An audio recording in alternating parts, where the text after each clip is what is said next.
The chubby boy swung the sword violently. He didn't want to be ignored anymore, but in a moment of carelessness, he tripped over his own fat, and the sword ended up piercing his gut. That's how bariatric surgery was invented. He didn't die, or maybe he did. Está muerto. No respira. But that fat bum will become a ruthless and monstrously strong prince. He will beat his brother to a pulp and even get engaged to a hot 1,000-year-old elf. Besides being beautiful, she is one of, if not the strongest person in the entire kingdom. After that day with the sword, he changed completely. And you want to know why? The main protagonist of this story was the sword that impaled the boy and not the chubby one. It had many owners for centuries. It was the sword that forged the heroes who were part of the world's stories. And along the way, he made a friend, a boy born in a rural village with the surname Leonberger. Together, they did something no one else had done. They defeated a giant dragon from the frozen mountains. After that, Leonberg became the sovereign of the country. Meanwhile, Gruhan, the legendary dragon-slaying sword, was stored away, along with his friend's request to take care of his descendants. That's when he woke up from his sleep. Some idiot was swinging him around. The fat one shouted that from today on he would be the master of the sword, and then swung it violently. But Gruhan, when using his ability, realized that he was actually a descendant of his friend, even though he was a pig that walks on 2 legs. The fat one only wanted recognition from the nobles, and maybe to be able to refill his lunch more than 8 times. He thought he would get that with Gruhan's strength, but after swinging the sword for a few minutes, he tripped over his own fat and fell. The problem is that he never imagined that this would be the sword that would perform a bariatric surgery on him. Descendant of Gruhan's friend or not, we have to admit that this guy earned the title of the dumbest I've ever seen. He even stayed there blaming the sword. No one wanted him as future king, because he is greedy and arrogant. This was the gluttonous and stupid Prince Adrian Leonberger, but everything started to change after he impaled himself with a sword. Rumors quickly spread that he no longer knocked over and broke the dining table, and no longer hung out with bandits. But in his room, the thoughts were different. Gruhan was shocked to realize that he had killed his friend's descendant and taken possession of his body, whether he liked it or not. Now he had become the rebellious prince. Oh, and a pig too, we can't forget that. Rodolfo, está muerto. The maid warned that his master had come to visit him, but he got angry about it since the master hadn't come before. As for the master, on the other hand, he realized that even after almost dying, the prince is the same. He only came to fulfill his duty as a master, but the chubby one doesn't even know who he is, and ended up using the accident as an excuse to say he has amnesia. Suddenly, the vassals announced that the majesty has arrived. The king, father of the pig, entered the place. Adrian is impressed because the king looks more imposing than he imagined. The king thought he was the same as well, since he didn't greet him when he arrived. However, everyone says that Adrian lost his memories. Soon the doctor arrived to examine him. There is nothing physically wrong with him besides the 300 pounds of fat. Maybe it is just a temporary symptom due to psychological shock. The king just says that this is too convenient. It's not like everything he has done would disappear just because he forgot. And of course he will be kept locked in the castle for a while because of this. He needs to be locked up and not eat to see if he loses weight. Anyway, he wanted to know what that guy had done.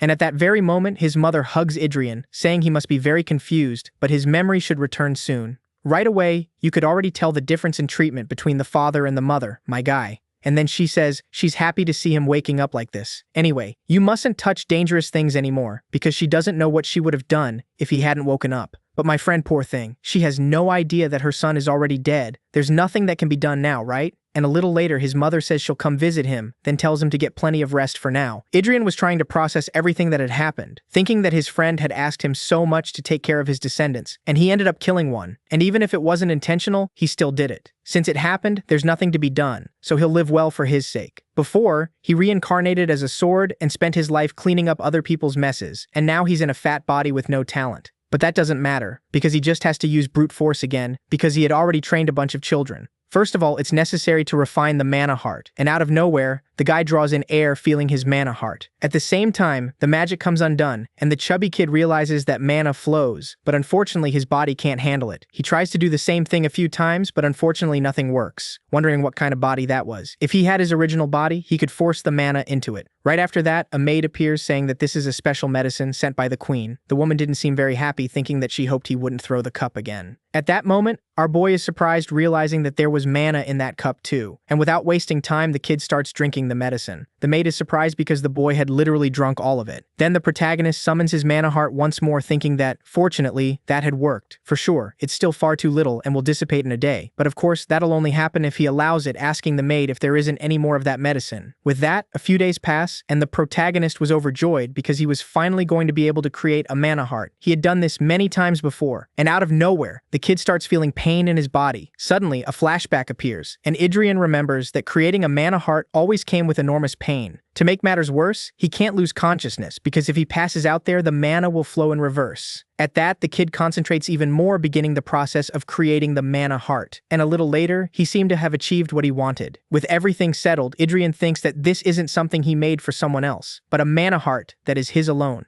At that very moment, a system window appears, informing him that the so-called mana heart had finally been created. Idrian thinks that this is just like the status messages he used to send to his owners when he was a sword, wondering why it had appeared to him now. At the same time, a bunch of system messages appear, informing him that the connection to the origin is being restored. And while he was gaining some buffs, there were also some skills that were still locked. He starts looking around, realizing that his vision had improved. The same goes for his ears because he can hear the sound from outside the door too. Suddenly, our boy feels something, and the system warns that all the mana in his body has been exhausted. Idrian thinks that now he understands what was limited in him because that absolute sword sense that perceived everything in all directions with no blind spots no longer exists. And for now, just by using a small amount of mana, he can hear outside the door or see things a little better. But if he increases his mana capacity, there should definitely be some change, right? But there's no way to do that right now, right since he was starving and the chubby kid couldn't take it anymore. First of all, he has to adapt to being human. And a little later, the kid's mother was happy that he had drunk all the medicine without leaving anything. Besides that, he was valuing his own body. And at that very moment, someone appears there. His mother asks if he knows who that guy is, and he replies that it seems the boy really did lose his memory. The queen says that's why her brother should help that child, because in any case, he's his only nephew, right? And observing the situation, Idrian thinks that just by looking at him, you can already tell he doesn't like him. And then the man says he'll make this clear right away, that the only thing he can do is help him lose some of that fat. He can't do anything beyond that, so he shouldn't get his hopes up, and the queen says that's already enough. And a little later, my friend, the protagonist, was suffering in training. His uncle says that from now on, eating, drinking, and even breathing must have his permission, and if he expects princely treatment, he should give up on that now. The only thing he can do is work hard, and if he changes his mind, he might even teach him a little of his family's secret swordsmanship. Hearing that, of course, the boy was furious, because he wanted to teach the instructor who had taught the invincible knight and the master of that country's founding king. And if that's the case, then they should make a bet. In 6 months, he'll make him acknowledge him, thinking that first he needs to break that arrogant look once and for all. If he fails, he'll do anything he tells him to do, and in return, if he succeeds, he'll have to grant one of his wishes. Hearing that, the old man is surprised, but ends up accepting it, because he also needs something to entertain himself with, right? Meanwhile, Idrian thinks he had spoken quite well, but unfortunately that big body doesn't help. Having no other choice, he'll have to use mana, and first he needs to focus on burning the fat from his entire body. The old man kept watching all of that, and immediately smacks the kid, asking if he had created a mana heart.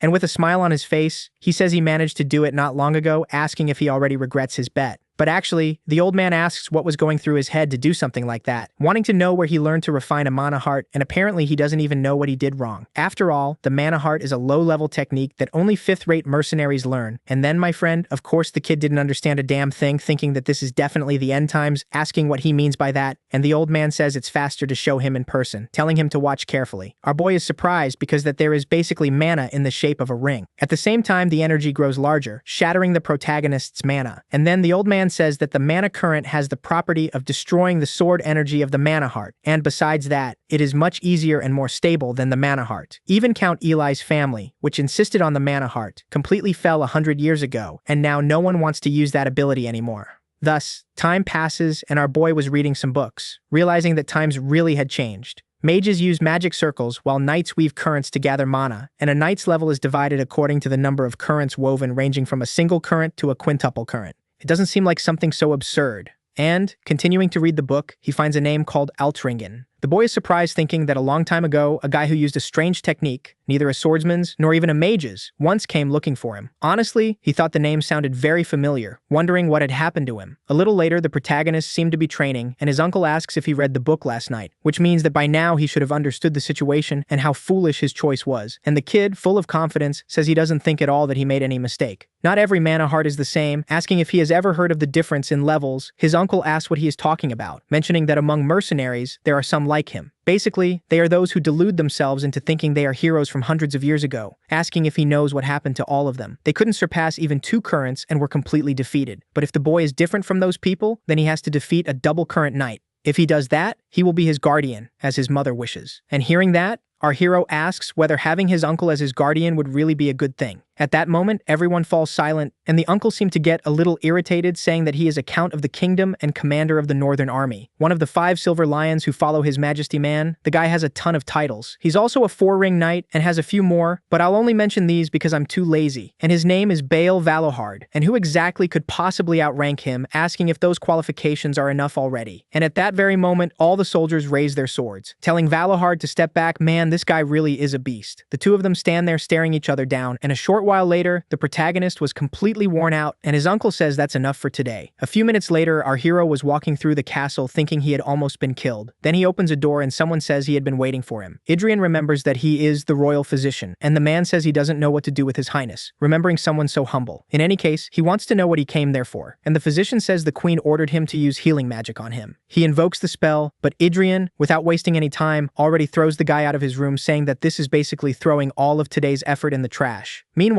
a knight was watching everything Idrian did and seemed quite surprised, right? At that same moment, a kid opens the door asking if his brother is there. He stares at the protagonist, and meanwhile the brat was eating, wanting to know who that idiot is. And then, the knight at his side whispers in his ear that it was the 3rd prince. Right after that, the preppy one says he heard that he suffered an accident, but unfortunately, it seems he was more intact than he thought. The protagonist says it seems the prince has nothing better to do, asking if he only came there to provoke him. Damn, he's really looking for a fight. At once, the prince gets pissed, thinking that he's just an idiot who stabbed a sword into his own body, mentioning that he heard some interesting news. Apparently, he made a bet with Count Valohard and is even going to duel a double-current knight. And if that's the case, I wanted to know if I could be your opponent. Whoa. Things are starting to heat up. A little later, Idrian was wondering what that had been just now, and whether all of Leon Berger's descendants were like that. Suddenly, that knight says that Prince Gilliam has been famous for his talent with the sword since childhood. After all, having 2 rings at just 14 years old is an impressive feat. At that very moment, a maid appears saying that some letters have arrived for him. The kid had no idea what was going on, and then, when he looks at the letters, every single one of them is a request to duel the boy. After all, it's a chance to beat up that idiot legally, right? Of course our boy wasn't going to back down, and calling over the maid, he asks her to write down the names of all those people. A short while later, the protagonist was training, and his uncle tells him to pick up the sword. First of all, he has to know at least the basics for the bet to count, and he doesn't want to hear excuses later about losing just because he didn't know the basics. Accepting all that, Idrian picks up the sword from the ground, but then he immediately feels something, and, my friend, that's called muscle pain. His uncle is surprised, asking if he hadn't received healing magic, but then the protagonist says that, as a knight, he should know very well that if he received that, his muscles would only return to normal and wouldn't grow. Hearing that,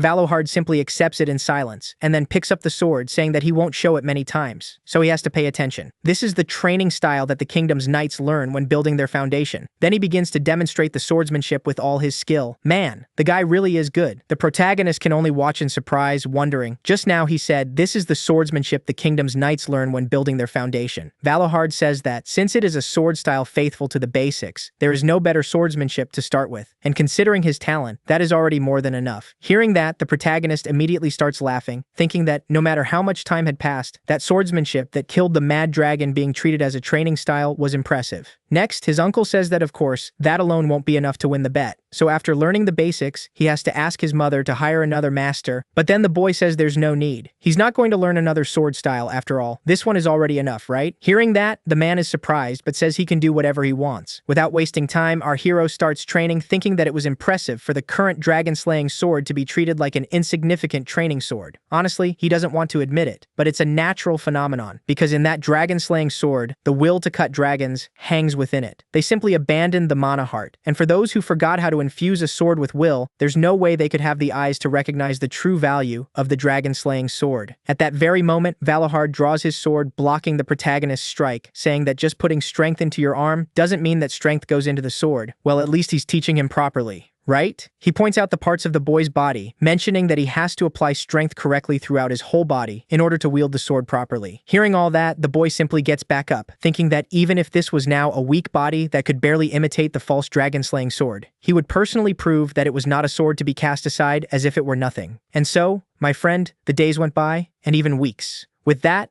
a month passed and the system appears, saying that after arduous training, he managed to change his constitution. The trait of immense obesity changed to ordinary obesity, and his metabolism became more active with the change in constitution, getting somewhat more used to using the body in repetitive training. Little by little, the guy's going to start becoming built like a tank, my friend thinking that he is wielding the sword more naturally than he was a month ago. Also, obviously, becoming more powerful with each passing day, but at that very moment, his furious uncle says that he had already told him to stop. The boy's sword falls to the ground, and then that awkward silence hangs in the air. The protagonist's hand was already bleeding from training so much, then his uncle approaches, and Adrian, looking to the sideman, the training dummy had been completely destroyed. It looked like lightning had struck in the middle of that rain, and then his uncle says that if it had been a real sword, he wouldn't have escaped that accident. The kid just listens to everything in silence, and looking at his hand, it was completely calloused. At that very moment, the system appears, informing him that he has reached a state of extreme concentration. On the spot, he collapses unconscious to the ground, and Valohard merely watches his nephew, saying that he is an idiot, and little by little he is earning the man's respect. A short while later, our hero had already woken up, realizing that he had lost consciousness. Anyway, before, he didn't know the limits of that body. As a sword, he had already achieved every possible accomplishment, having been wielded by various heroes. He brought wars to glory and elevated the level of body and soul, and guided the path of all those people. His name was Gruhan, and he was a wise advisor and an exceptional teacher. But in any case, his existence had always been only that of a third party. That is why he kept swinging his sword until he reached that point, blinded by the feeling of making the sweat, the effort, and all the results entirely his own. If this keeps up, this weak body will break sooner or later, so he needs to balance everything, right? It has already been a month since he created his mana heart, and he has accumulated mana during that time, so now he can move on to the next stage. The boy then begins to concentrate, and the system informs him that after constant training, he managed to accumulate a certain level of mana and can now withstand a little more. Thus, his mana heart expands, gradually getting better. The kid opens his eyes, and the results of his training are already starting to show little by little. Without wasting any time, of course, the young man was going to grab his sword, and the system informs him that he has reached the level of sword apprentice. In addition, he can already do the basics because he is now capable of using aura at the most common stage. A short while later, Adrian was at the training grounds when his uncle appeared, saying that the rumors were spreading throughout the kingdom. All thanks to that damn bet, asking whether it would not be better to quickly find an opponent to duel, and Adrian says that as for that, he has already decided who it will be. Even so, it will be difficult to face a double current all at once, so it would be better to first fight people with a single current. Right then, Adrian calls over the knight beside him, who says he has already arranged everything Adrian asked for. Those there are the list of duel requests for him, and the man asks whether he intends to hold the practice duels. Most of those people hold a grudge against him and may try to harm him by taking advantage of the duel. But our boy already knew that, my friend.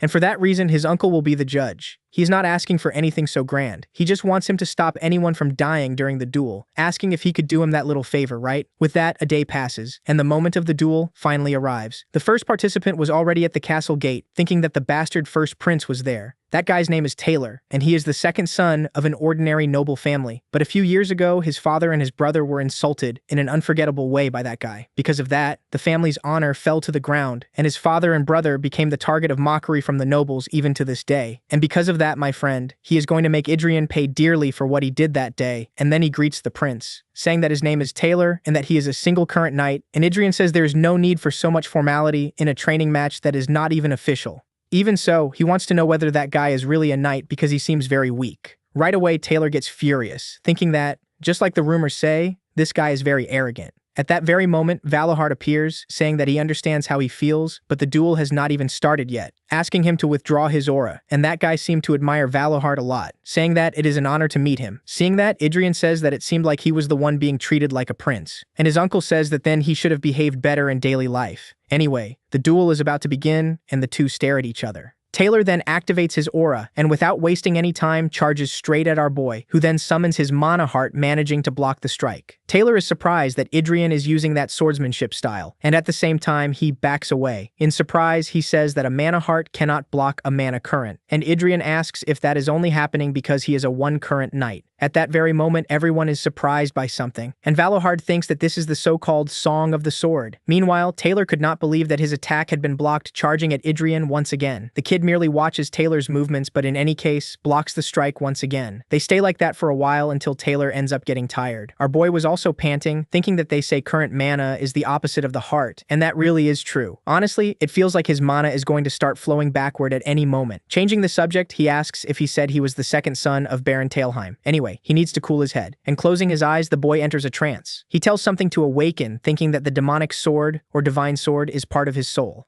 Right then, that huge dragon awakens, and Idrian thinks that this is the sword's memory and the essence of the heart, refined to bring down dragons. Basically, the true power of the dragon-slaying sword, man, he is actually managing to do that in a body like this. At the same time, that blessed power rises to the surface, and Taylor was trying to process what was happening. At that very moment, Valohard tells them to stop the duel. But my friend, Idrian was not listening to any of that and lunges at the boy. Out of nowhere, a flashback appears with the protagonist telling his uncle that he has a request. If it looks like he is going to kill his opponent, then he absolutely has to stop him. And that is exactly what happened, my friend.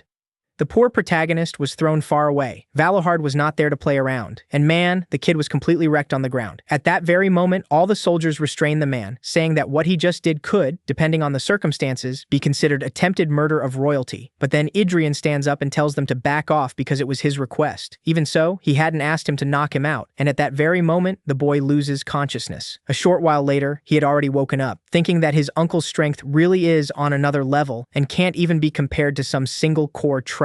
Fortunately, he doesn't seem to be hurt, and in the end, everything worked out because he won the duel. At that very moment, his uncle appears, asking what he had done. On top of that, he wants to know what that impure sword was, because he never taught him anything like that. And the protagonist confidently says that he was only being true to the essence of the sword. Hearing that, Valohard falls silent, then he asks if the essence of the sword he imagines is that killing intent. It really is unsettling, but even so, it is still one of the truths. Our boy is surprised on the spot, saying he thought he was going to lecture him, saying that the path of the sword is its own refinement. But my friend, the man says he is not a knight but a soldier, and someone who walks the path of victory, not the righteous path. However, his sword is excessive, and if his killing intent is excessive, he will not distinguish friend from foe. In any case, he will just watch to see whether or not he will be devoured by his inner demons. After that mess, 3 days pass, and Idrian was still training with that guy, asking if his name is Taylor, mentioning that he did an excellent job all these days. After all, defending against a sword that can't control its killing intent for 3 days straight is truly impressive. Right after that, the brat calls the maid, who then brings over a chest, saying that he heard she did something unforgivable in the past, and he doesn't know if this will make him feel any better. But either way, she should deliver this to her father. With the training coming to an end, Idrian says he can leave thinking that he has no obligation to clean up the mess that bastard made. But if he made someone work, it's only fair to pay the price. And so time passes, and the prince's duels became a topic throughout the kingdom. Honestly, I can't say whether his reputation is improving or not. And even after waiting for days, the news people were expecting definitely did not come. The knight's opinion of him was starting to change, and the royal family was probably keeping them quiet. However, the protagonist didn't seem very happy about that, saying they were just embarrassed that they lost to him and shut their mouths. These nobles really have nothing better to do and should do something productive with their time. And hearing that, Valohard says he has no right to say something like that. At that, the boy looks at the knight standing beside him, saying that when he leaves, he has to spread the result of the duel too. That way the rumors should definitely calm down. And at that very moment, the maid appears, saying there's a rumor that he used the sword's power to fake the result of today's duel. And hearing that, Idrian only gets more irritated, saying he'll just forget about it and keep training. Right. He does a few sequences of strikes, and his mana heart seemed to be getting stronger. Next, he asks how many opponents are still left, and the knight says there's only one more today. Idrian says the apprentice knights don't make much difference anymore, but the guy says the last one is a knight who truly learned the sword. He wasn't satisfied with merely polishing the family sword. He is also a talent who joined an order of knights to train with the sword. His name is Arwen Kurgayan, and just by entering the castle, all the soldiers start looking at her. She has a bunch of nicknames, from Cliff Flower to Thorny Rose, and she's the one said to have broken many men's hearts. She is certainly a remarkable woman, and to make even someone like her come there of her own accord, the prince must have incredible skill. In any case, it would be very interesting if, in the end, the prince got beaten by her. What's this? Are you rooting against your own side? The Order of Knights, called Iron Lion, is a place that competes for the top in the kingdom in terms of fame and skill. Basically, it's a promise that the person would already have a guaranteed spot as an official member. Next, Idrian asks why a genius like that would want to duel with him. He is told that he had a small misunderstanding with her in the past, and the protagonist immediately realizes he had already done something bad. And looking at one of the maids, he asks what exactly he did. She says that he kind of insulted her, and right away, the brat gets pissed at his own body. Then a flashback appears with Idrian holding the girl by the shoulder, saying that, just like the rumors say, she is rather interesting, asking if she wanted to become his personal servant. At that very moment, she removes the fatty's hand from her shoulder, saying that the Order of Knights is not his property. Then, my friend, of course the fatty was going to throw a fit, calling her ugly. And back in the present, after hearing everything, Idrian falls silent, thinking there's no way anyone could look at that and call it ugly. Next, the girl greets the protagonist, saying it's been a long time, but he hasn't changed at all. The girl didn't seem very happy, and Idrian thinks it's all his fault. Right after that, Valohard appears, staring at the girl. She then greets Valohard, saying that she is a knight apprentice of the Order of the Iron Lion Knights. Next, the man asks them to be careful with the prince's sword, because it is quite poisonous. Look at that. Another one rooting against his own side. With everything settled, the duel is finally about to begin.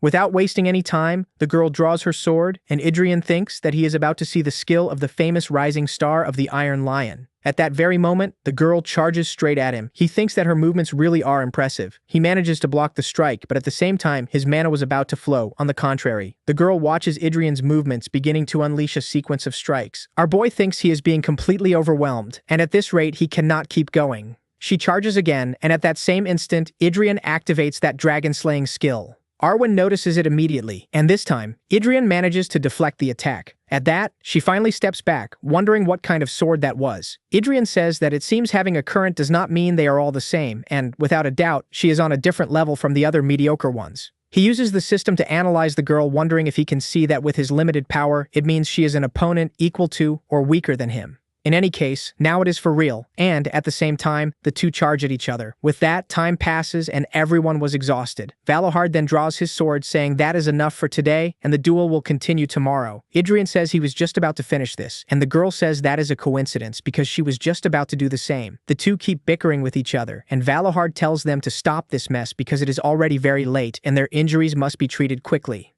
At that very moment, the doctors appear there casting healing magic, and Idrian kept watching the girl, and surprisingly enough, she was doing the same. The two finally leave, and Idrian thinks that he absolutely will not lose. A considerable amount of time passes after that mess, and some soldiers say that the duel literally never ends. Today is already the third day, and honestly they are quite surprised because they had already heard about Arwen's skill, but your highness also has excellent ability. In any case, it would be good if the duel were decided today, right? Soon after, Idrian says that before fighting he has something to say. Arwen asks if he is not about to say he wants to apologize now because if that is the case, she definitely will not accept. However, the boy says that is not it because since they are fighting so intensely, there should at least be a prize. If that is the case, the loser should grant one wish of the winner, and hearing that, the girl falls silent. The soldiers are surprised by that, saying that as a member of the royal family, that is unacceptable. But the brat could not care less, asking what she thinks, and she says that even though she is an apprentice, she is also a member of an order of knights loyal to the royal family, Leonberger.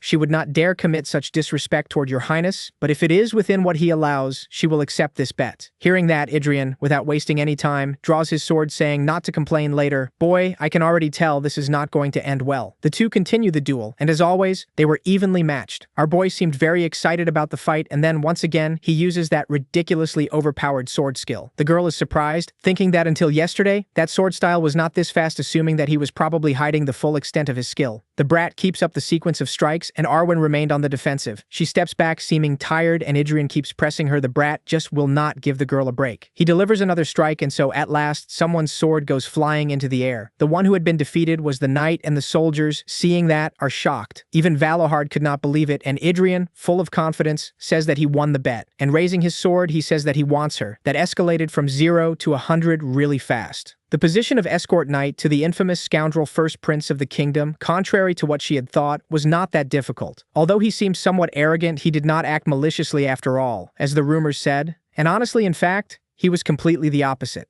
The guy kept watching our hero train in the rain, telling the boy that under those conditions, it was very dangerous. And at that very moment, lightning strikes right in front of him, but Idrian did not even seem to notice it. And that was when she had a premonition that his highness would become a great person. The scene then returns to the present with the soldiers surprised by what our boy had asked for. The knight also could not believe it, wondering if she had misjudged that person. Hearing that, Arwen asks if that is what your highness truly desires. He replies that she is just an ordinary knight apprentice who failed to defeat a scoundrel prince. And that is why he wants the potential and future of the knight named Arwen Kurgayan. First of all, he needs a knight who would follow him and not someone who would protect him by royal order, but rather one who belonged only to him, basically his own knight. In any case, she has considerable talent with the sword, once again asking the girl to be his knight. Hearing that, she remains silent, thinking that she had become the person she had always dreamed of being, but no one treated her like a knight, so she worked twice as hard as everyone else. And even after defeating all the apprentices, showing various results, she still couldn't become a true knight. But now things are different because someone wanted her potential as a future knight, wondering if he was really being serious.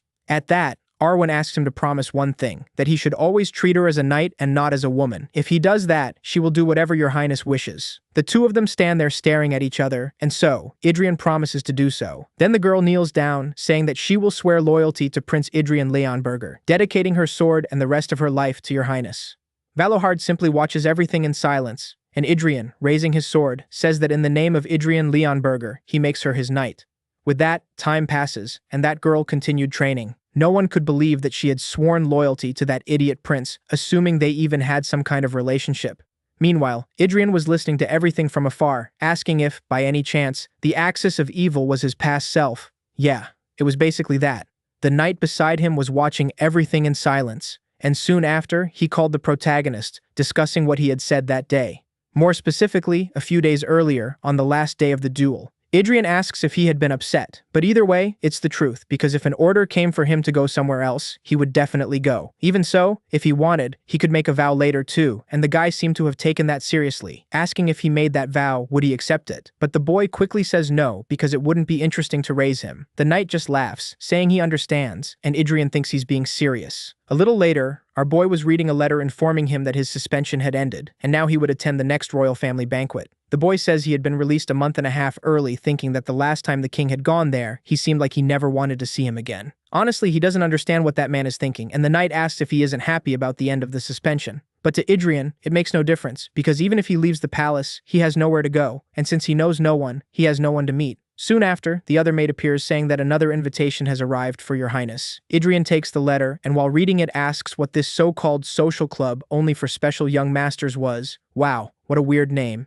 The maid says it was a club he was a member of, and the protagonist asks if it's a strange place, and just by looking at the girl's face, you can already tell it is, right? That place is nothing but parties and drinking, and Idrian, knowing what it was about, says to just leave it alone, because he's already busy training, right? However, when he reads the letter again, he realizes it was from a friend named Bernardo, from the Eli family. At the same time, Idrian remembers that, according to what his uncle had said, the family that clung to the Mana heart until the very end had fallen about 100 years ago, and unbelievably, it was exactly that one. And if that's the case, then he'll have to go to the party, right? And he hopes that family's situation wasn't quite that bad. With that, on the day that marked 4 months since he entered the body of the scoundrel prince, he had started training and was constantly losing weight. And man, I'm gonna be honest, the guy looked like a completely different person now. He was really handsome. Our boy says he had lost quite a bit of weight, and the guy beside him says his measurements had shrunk by more than half. Idrian says he'll leave the court banquet clothes to him as well, mentioning that by then his measurements will change again. Time passes once more, and the boy was on his way to that so-called social club just for social masters. I never get tired of saying that name is terrible. Meanwhile, our boy was sitting in the carriage thinking that being a prince is a really exhausting position. Smiles, carriages, and even escorts. All of it is terribly suffocating.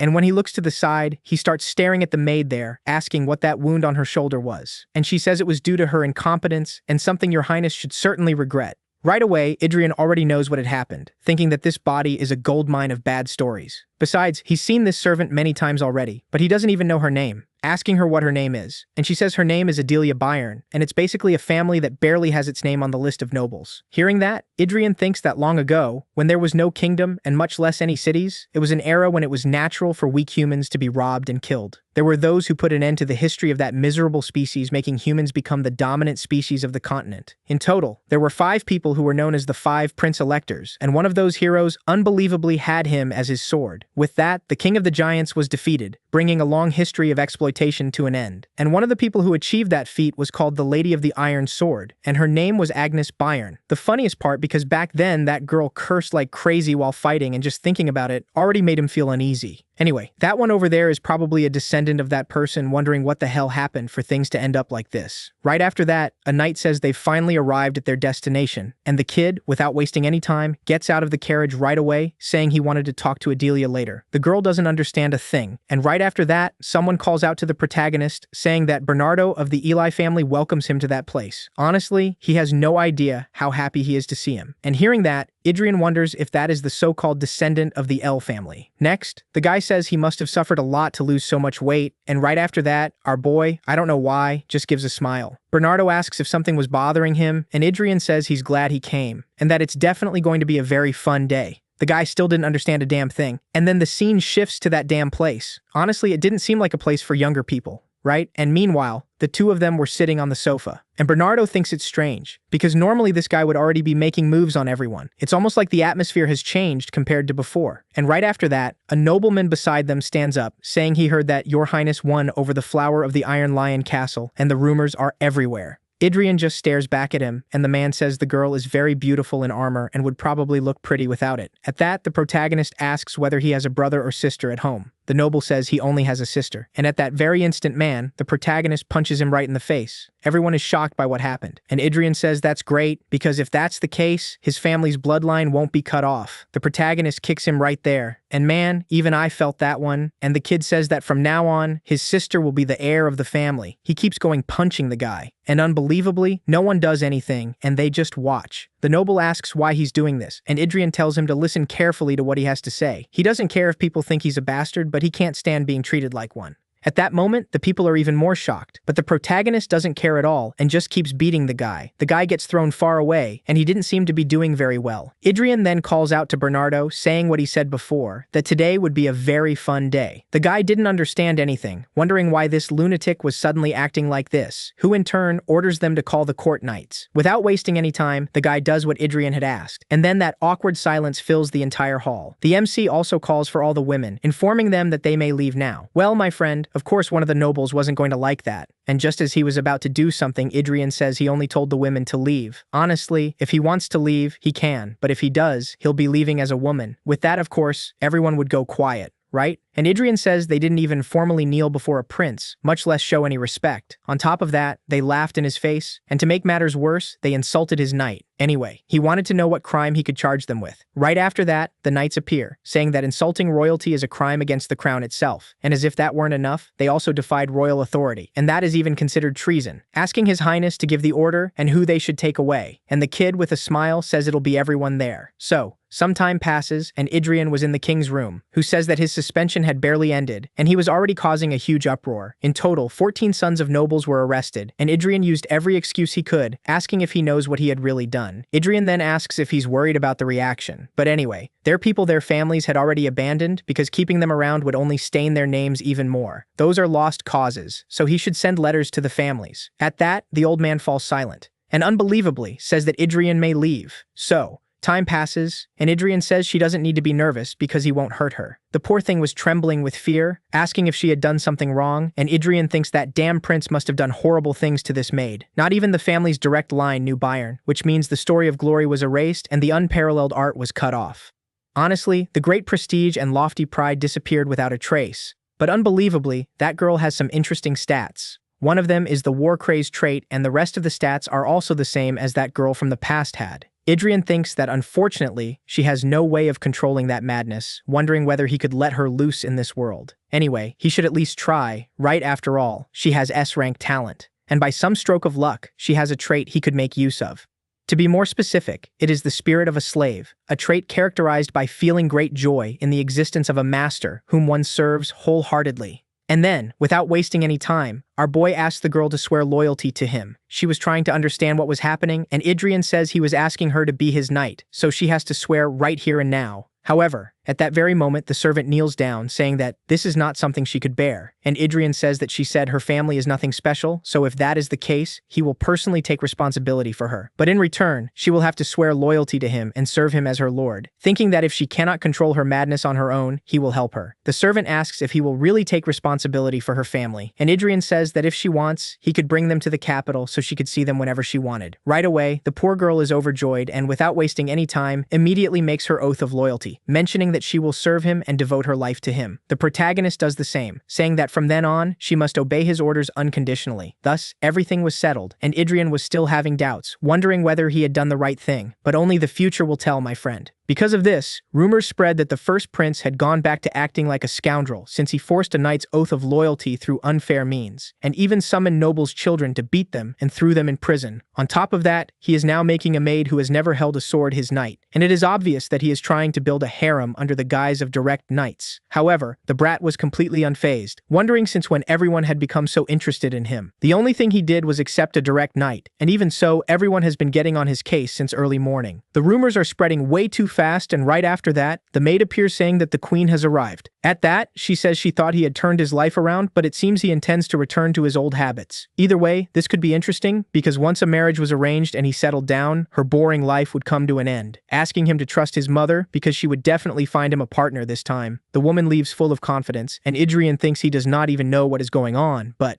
a little later, Adelia was meeting with the protagonist, asking whether she would also possess mana. Adrian says that is exactly right, because she will develop a very special mana, thinking that the world had completely forgotten the Sword Empress. But in truth, he had forgotten nothing, from the footprints she left behind, to the way her sword swayed in her hands. At that very moment, an aura envelops the girl's body, and the system warns that it was detecting mana inside her. Successfully, the mana enters the girl's body, and the system reports that a mana heart had finally been created. Adrian says that what he just did is a refinement method for the mana heart, and from now on, whenever she has time, she has to do it on her own. At that very moment, our boy starts to stagger, thinking that it is pathetic to end up like this, just from creating one measly mana heart. Adelia asks if he is okay, wanting to know why he would go so far for someone as humble as her, and Adrian says everything is fine, she can leave now. Changing the subject, he asks why she is staring at him like that. And right after that, the girl says she will serve him with loyalty for the rest of her life. The brat gives a smile, asking her to just remember that he is her master, and with that, he leaves thinking that honestly, he is afraid she might forget.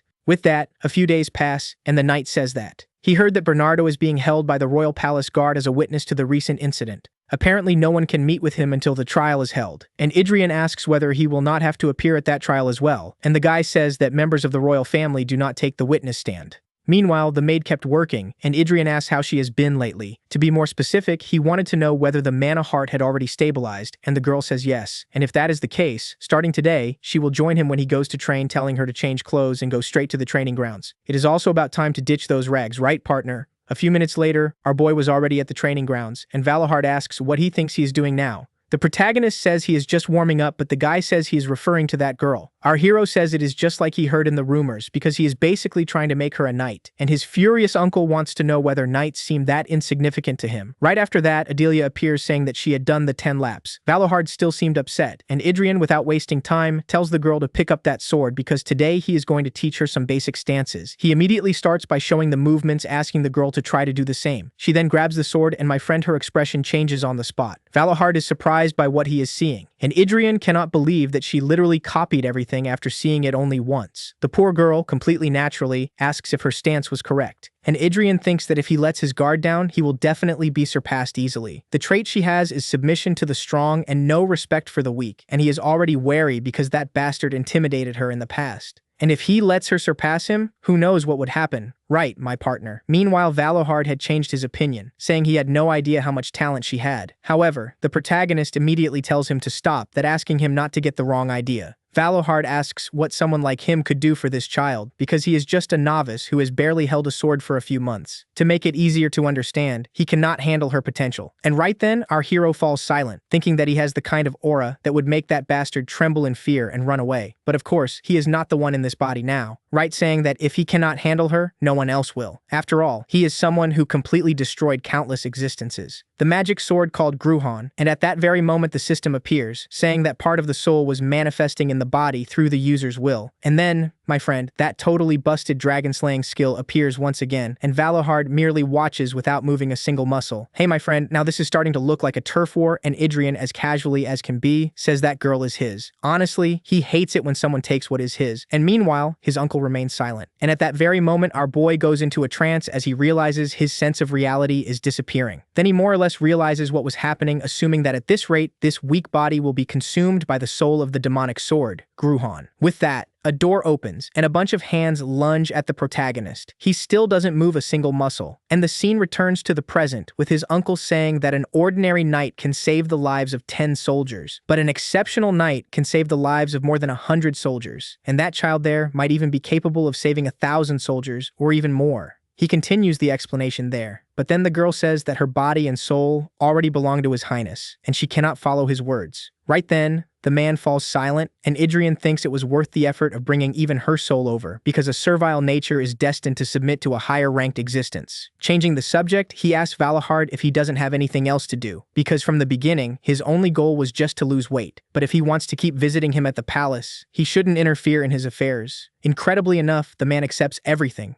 And even after that day, his uncle keeps visiting the palace just to keep an eye on Adelia. Now he couldn't do anything since complaining and interfering were forbidden, and Adrian thinks it's pretty amusing to see that arrogant uncle acting like that. Then, at that very moment, an aura begins to surround the girl's sword. The two of them are surprised by what they were seeing, and Adrian wonders if she had already mastered that so-called sword resonance. And all delighted, he says she had done a great job, thinking that if she keeps progressing this fast, he might end up being surpassed. And right after that, his furious uncle asks if he really taught her the mana heart. Wasn't it enough for him alone to learn a trivial technique like that? And hearing that, our boy just glares at him, telling him to leave. But his uncle was already disappointed, saying there had been a much better path and potential beyond his imagination, yet he ruined absolutely everything. Then our boy was already fed up and told the knight to take his uncle away, but he says he'll leave on his own. With everything settled, Adelia asks if what she learned is a trivial technique, and of course Adrian immediately replies that that's not the case, mentioning that the people of this era have completely forgotten what a true mana heart is like. If they hadn't forgotten, they never would have discarded it like a piece of trash, but in time she will discover the true power of this ability. Then a day passes, and Adrian, surprised, says he thought he had said he would never come back. But the man says that to prove it, he will use only a single chain, and if he can pressure him even a little, he will acknowledge him. Without wasting time, our hero grabs the sword, asking what the wager was back then, which was basically granting a wish to the person who won.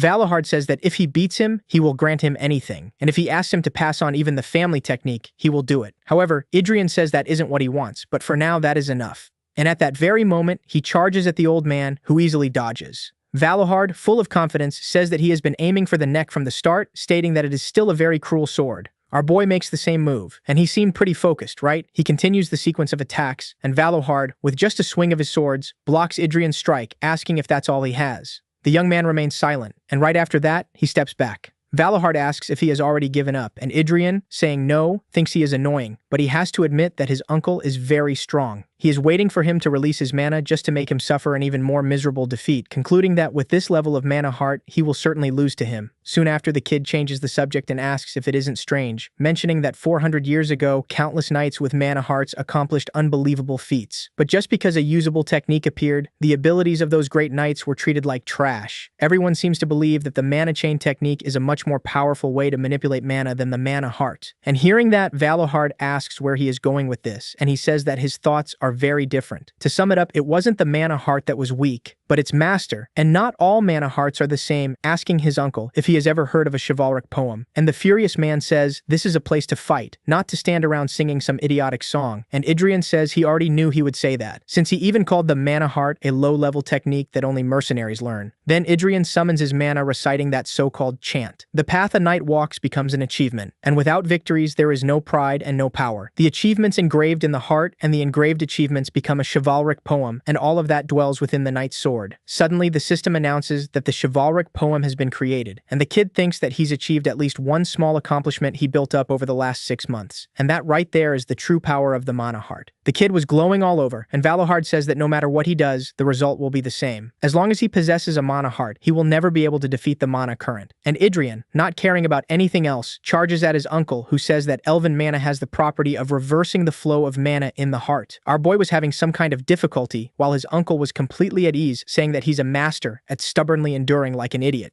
But our boy gives a smile, thinking that to obtain this poem, he dueled more than 100 times, enduring the elves' mana pressure more than 1,000 times. This is a power forged specifically to face a knight of the currents. And at that very moment, an explosion happens. And that right there is the true power of the duel poem. Now they could finally fight for real. And without wasting any time, the two cross swords, and Adrian goes on the offensive. He was much more confident now, wondering how long his uncle would be able to hold out. At that moment, he finally coats his sword with aura, counterattacking our boy. He takes a step back, and his uncle was trying to understand how that was possible. Adrian says he had already warned him before that not all mana hearts are the same, but the guy doesn't want to hear any of it, saying that he's very arrogant. Right after that, he charges at the kid, hurling him against the wall, saying that playtime is over, and the fact that he resisted this long is already impressive enough. He definitely has his recognition, and as Adrian falls to the ground, he thinks that, as expected, a common-grade chivalric poem would not be enough. He then pulls himself together, saying that 400 years ago the knights made a fatal mistake.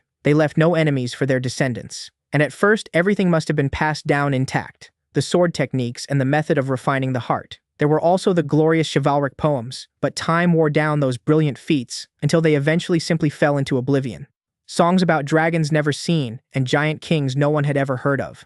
In the end, they must have become nothing more than empty myths. Of course, new chivalric poems could have been created, but they could never be capable of surpassing those of the heroes. And back in the present, the protagonist says that a technique like mana current will never reach transcendence. At that, the guy says that for a while now he hasn't understood anything he's been saying. And Adrian thinks that Valohard is a foolish and arrogant knight, mentioning that it's already time for them to realize exactly how much they have lost. After all, if he doesn't know, he'll make sure to show him the true power of a mana heart user. He recites another one of those blessed chants, and the system warns that his current skill does not support the grade of this poem. In the end, he managed only less than a quarter of the poem's phrase, which was cutting the dragon's scales. But my friend, that was already enough for the kid to charge at his uncle, who, unbelievably, manages to block the attack. And now he was the one having some kind of difficulty thinking that if this keeps up, he'll end up being consumed. At that very moment, an explosion happens, and the protagonist is thrown far away. In the middle of the smoke, his uncle was still standing, and the kid just watches, asking if he didn't say he would use only one ring,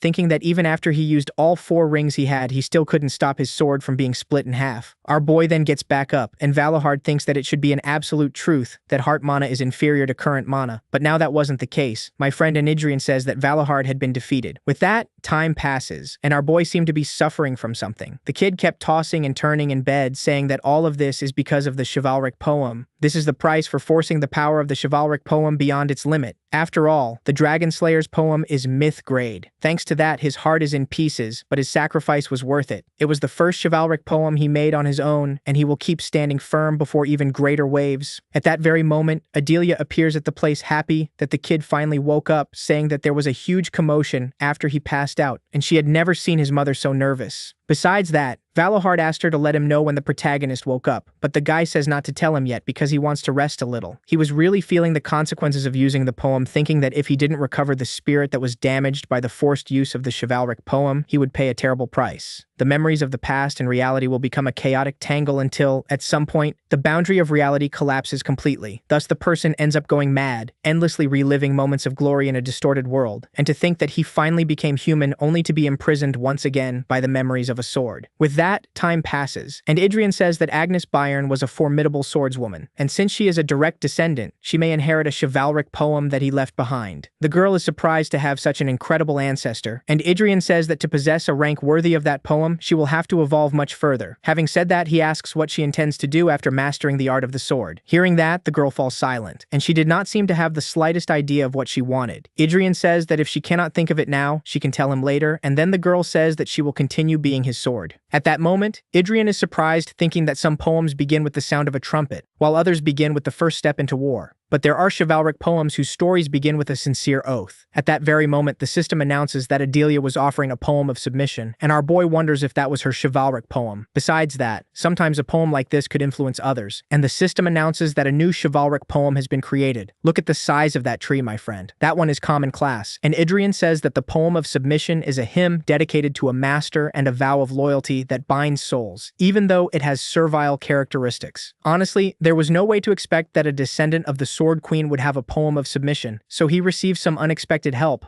concluding that as long as he continues to be the target of that poem, Adelia's growth will also bring him some benefits. Our boy soon thanks her, thinking that he still has no idea how those benefits will manifest. And so a few days pass, and our boy did not seem very happy. His 2 knights simply remain silent, and his mother asks if he is feeling well, and he immediately says yes, thinking that it is easier to deal with someone who hates this body, but it is much more uncomfortable to have around someone who liked the original owner. Soon after, his mother asks if he holds a grudge against his uncle, saying that he did not mean to hurt him, so even if he feels some resentment, he should let it go. Adrian says he holds no grudge, and his mother nervously says that he was very rude and complained about every little detail, so saying he holds no grudge can only be a lie. But the boy casually says that he really feels nothing, thinking that he had already gotten back at him that day. And since all his pride and convictions were denied, it must be hard for him to endure everything. To sum it up, what he planted in his uncle that day was a heart demon. If he endures it, he will make an even greater leap, but honestly, he does not care what happens after that. Soon after, his mother says that his uncle lived closer to the sword than other people did, and that is why he must have been very rough. Even so, he must have a very good impression of the protagonist, because he went so far as to personally persuade his majesty. It was thanks to him that his confinement was lifted earlier than expected. But since the unforeseen incident happened as soon as his confinement ended, his uncle's position must have become very difficult. Hearing all that, Adrian thinks that is why he had acted in such an unpleasant way before. But in any case, he wants to know why that man would do all this for him. A little later, an old man appears with a pile of books, and Adrian says that he hates this from the bottom of his soul. At that very moment, the boy starts throwing a fit, asking why he has to study. And the old man says that a person who does not seek knowledge is no different from an animal. Furious, Adrian asks if he is calling him an animal, and the man says that Your Highness has only just begun his studies and therefore still cannot be classified as such. But he confidently says that he already knows everything he needs to do and has already said there is no need to learn anything else. Hearing that, the old man says that if that is the case, then they will do the following, asking to discuss a few topics, and if Your Highness's abilities are everything he claims, he will not come back to bother him anymore. Thus, Adrian accepts, and a little later, he says that this is why you must always be careful with those at your rear, because by nature, if you give people too much freedom, they end up walking all over you. I do not understand anything anymore. But the old man says that everything is fine, and handing him a book says it will be interesting for the boy. The two continue that boring study session, and so time passes. With everything done, the old man says they will continue their conversation tomorrow, and incredibly enough, Adrian seemed to have liked it. And then a few minutes later, he realizes what he was doing, thinking that it ended up being a normal lesson. Honestly, that old man is smart as hell. And meanwhile, the old gentleman was surprised, thinking that the prince is very different from what the rumors say. And so a day passes, and our boy was sprawled out on the bed, saying that he is very bored, wondering if he has been too diligent lately because he has nothing to do since he is not training, right? At that very moment, Adelia appears saying that Lord Valahard is here, and the boy is happy to finally have some visitor, asking her to let him in, thinking that a few days had passed since their last duel, so it was about time he showed up, right? But when he looks at the guy, it looks like he got hit by a truck, and he definitely hasn't gotten over the heart demon that had been planted in him at all. The guy stays silent, and right after that, unbelievably, apologizes to the protagonist. He had broken the promise he made to himself, and because of that, caused him a serious injury, and even if he apologized 1,000 times, nothing would justify what he did. But the kid thinks the reason he needed treatment wasn't his uncle's aura blade, but because he forced himself to use the dragon-slaying poem. And then, right away, he remembers what his mother had said, because since he caused trouble, his uncle's situation must have become very complicated. Meanwhile, his uncle was still feeling awful, asking what he would want. If he wanted, he could take his arm and even his eye, and obviously the kid wouldn't want that, asking why he would wish for something like that, thinking that before, he would have been at the level of a sword master. But now he's stuck because of a stupid heart demon. So the kid says he'll be generous, saying that he'll declare his first wish because he wanted him to let him go out for a while. Valahard says that since his house arrest is over, he can go out whenever he wants. But Adrian says he's not talking about a day trip, and honestly wants to go somewhere else, farther away, and more specifically outside the capital. The guy says it'll take some time to arrange everything, and since there'll be a banquet soon, they can't go anywhere too far away. But Adrian doesn't want to hear any of that, saying it's not a problem. With everything settled, the old man says he'll get in touch as soon as the schedule is set. Then the guy leaves the room, and Adrian asks why the knight is looking at him like that. Who says it's a little unexpected because he thought Your Highness would demand something much more irrational. After all, the Count broke his promise, and in many ways this is a rare opportunity. However, Adrian says that seeing that stubborn man act like that made him feel a little sorry for him. Hearing that, the knight starts laughing, and Adrian says he's been getting way too comfortable lately. At that very moment, Adelia appears saying that the letter he had been waiting for had finally arrived. It had been written by Arwen, who says that she recently achieved a small accomplishment, and believes she might be able to visit him soon, hoping he would stay safe until that blessed moment. The kid looks at the message happily, saying it came at a good time, and about 5 days later, his uncle sent confirmation, and 2 more days passed until the day of departure. In total, a week passed, and the protagonist, in a carriage, asks which territory he said they would be passing through. The guy keeps up his usual bad mood, saying he can't stay quiet, and since he's going to explain it, he could at least stay seated in the carriage. Basically, the place they're going is Count Ellen's territory. It's the main weapons production center for the palace, and there's an iron mine there to supply high-quality raw material, and a blacksmith's guild to refine it.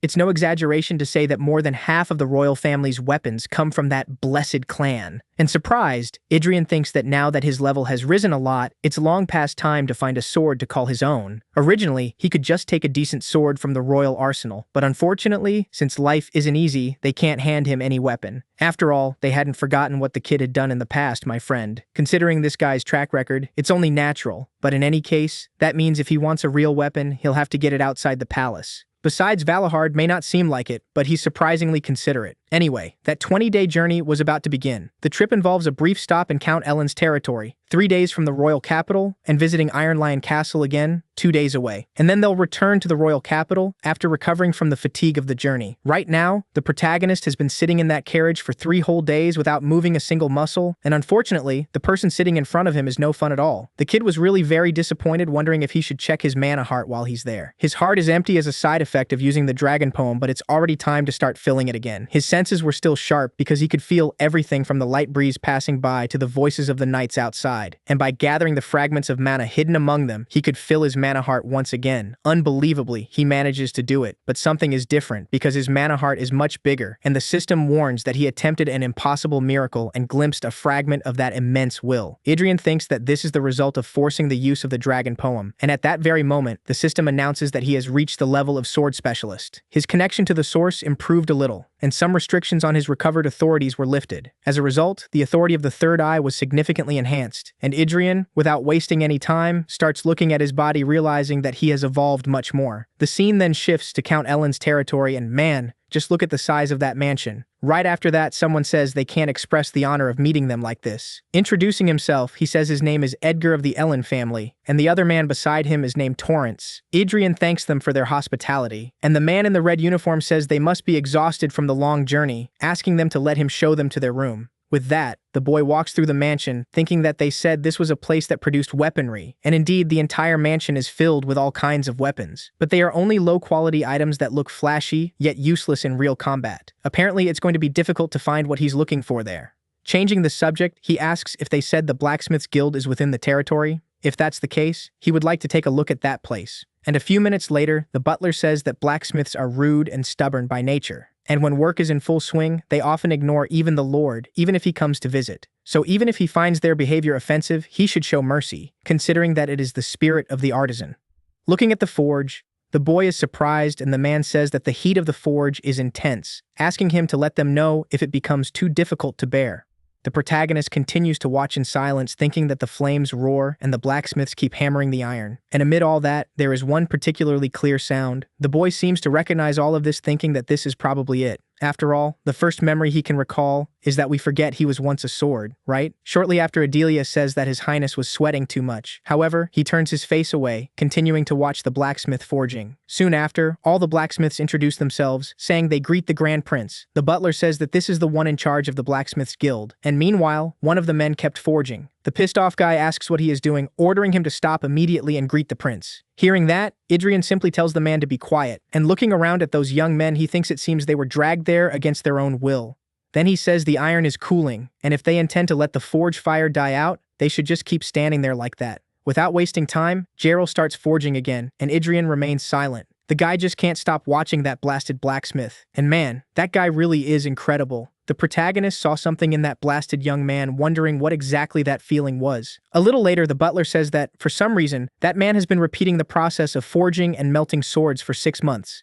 The boy asks if they could all have been failures, but the young man does not seem to know about that. Since every sword he makes is a masterpiece, he is recognized as the master blacksmith.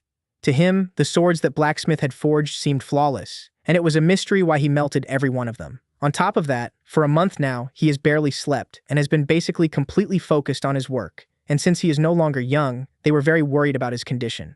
And hearing that, the only thing Adrian can think is that that man is a true artisan. Several days passed after that, and every morning the prince arrived early at the forge and only left late at night. During that time, the old man simply continued with his daily work, and our boy merely limited himself to watching in silence. Contrary to the tension caused by the rumors that the first prince would come, there was no incident, which was quite surprising to them. But then, at last, the day of the prince's departure arrived. Even so, the boy kept watching the blacksmith forging without stopping. Then the protagonist says he had hoped to see it finished before leaving, but unfortunately, that does not seem to be the case. Our hero seems genuinely very regretful, saying that since he is leaving, they said there will be a farewell party tonight, and because of that, he will have to leave at dawn. And so, time passes, and day finally breaks. Soon after, that butler appears, saying that it seems the master had finished his sword. Without wasting time, the boy heads toward the artisan who was holding the sword while wiping its blade. That weapon is truly worthy of being called a masterpiece. And then the old man kneels before the prince, saying that he dedicates that sword to the boy. Everyone is surprised by that, and Adrian thinks that it only needs to be heated like the sun roaring on the horizon and cooled until its hue matches the king's purple robes. If that is done, a sword polished like the sun and akin to a king would be born as ours. I'm not understanding anything anymore. Adrian continues to look at the sword, asking if it has a name. The blacksmith says he was thinking of calling it Twilight, wanting to know whether it would be the twilight of dawn or of dusk. To him, it should be Twilight. but to your majesty, it will surely be dawn. And hearing that, Idrian says he speaks very well for someone his age, but meanwhile, the man did not seem very well, and falling to the ground, he says it is a relief to have finished the sword. Without wasting time, our boy helps the blacksmith, saying that they will have to spend the night there one more time. With that, time passes, and Idrian was taking care of the blacksmith, who says that the moment your majesty stopped behind him that day, the sword took shape as if it were fate. The sword chose its own day to be born, and Idrian asks if that is how he sees it. And moving closer to the man, he tells him something that unfortunately we do not know. He probably said that he was actually a sword in the past, right?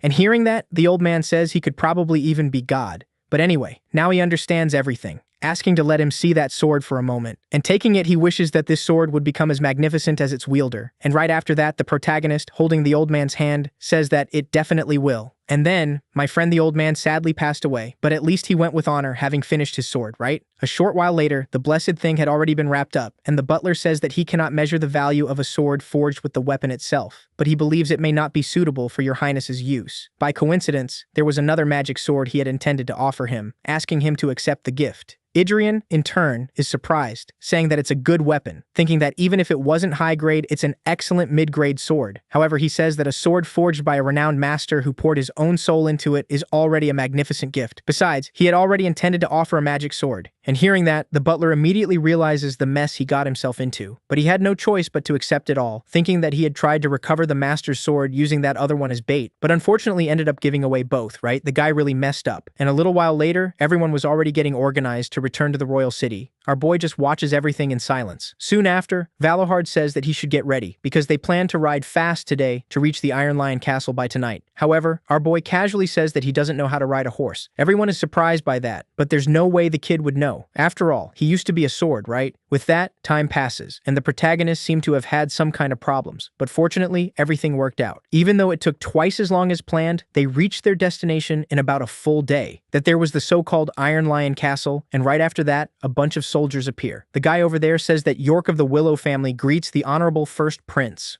Looking at that situation, Idrian seemed to have noticed something. And man, those soldiers didn't seem very happy. Obviously, there is a reason for that, right? And then, the protagonist, starting to provoke them, calls out to Arwen. The girl then greets him back, saying that she had been counting the days, eager for the moment of seeing him again. And right then, my friend, everyone starts boiling with hatred, wanting to go after the protagonist. And, incredibly enough, the same thing happens with Adelia. At that, Idrian, seeing what was happening, places a hand on the girl's shoulder. She seemed to have returned to normal. Anyway, it was good to awaken her servile nature in advance.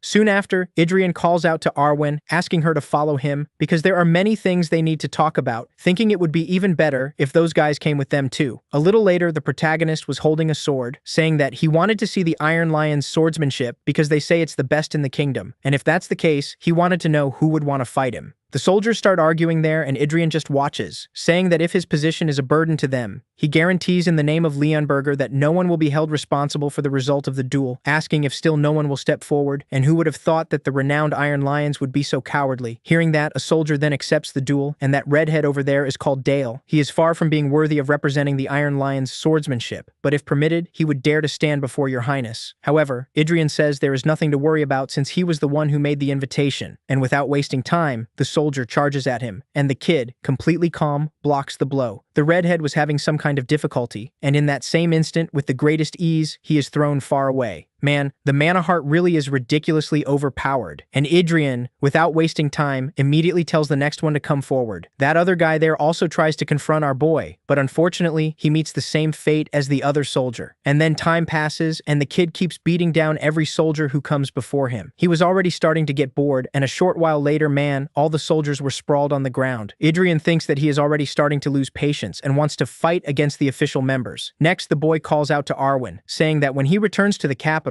she will accompany him. The girl stays silent, but even so, she accepts the boy's order. Soon after, another soldier appears, saying that he heard Idrian likes making bets, and if that's the case, he wanted to make one with him to liven things up. But right then, my friend, Idrian realizes what was happening and quickly refuses the bet, mentioning that Arwen is not a tournament prize. If that's the case, they should bet something else instead. And taking up his new sword, he says that if he wins, he will personally hand over this sword to him. Everyone is surprised by what the protagonist had said, and when the girl was about to interfere, Idrian says that she is far more valuable than that sword, thinking that the value of a swordmaster cannot be compared to a weapon like that. Next, the short-haired guy accepts the bet, saying his name is Dunran of the Fahrenheit family, and that he is about to reach the triple current. Adrian says that in the end, that means he's a double current. And the guy, furious, says that this was the 17th sword made by the craftsman known as the Swordmaster. If he wins, this sword will belong to your majesty. And hearing that, Adrian says it's a coincidence. And drawing his weapon, he says that, as it happens, he also has a sword he received from that master. This is the master's 100th work, but the guy says he's never heard any rumors that he made a sword like that.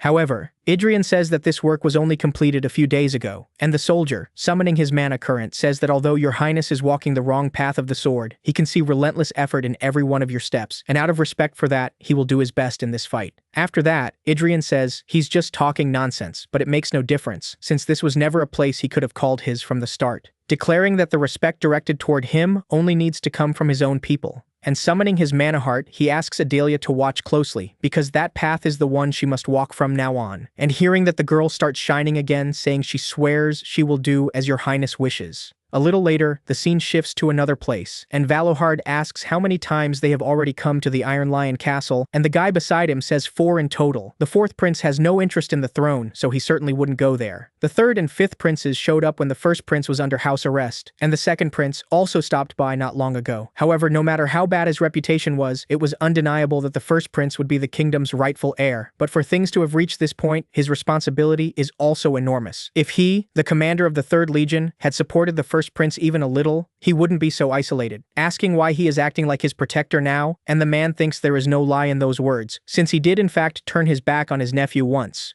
He was someone who had a greater chance of becoming a tyrant than an incompetent ruler. There was even a day when he reprimanded him for being drunk on an evil elixir, and the brat, unbelievably, came at him with a sword.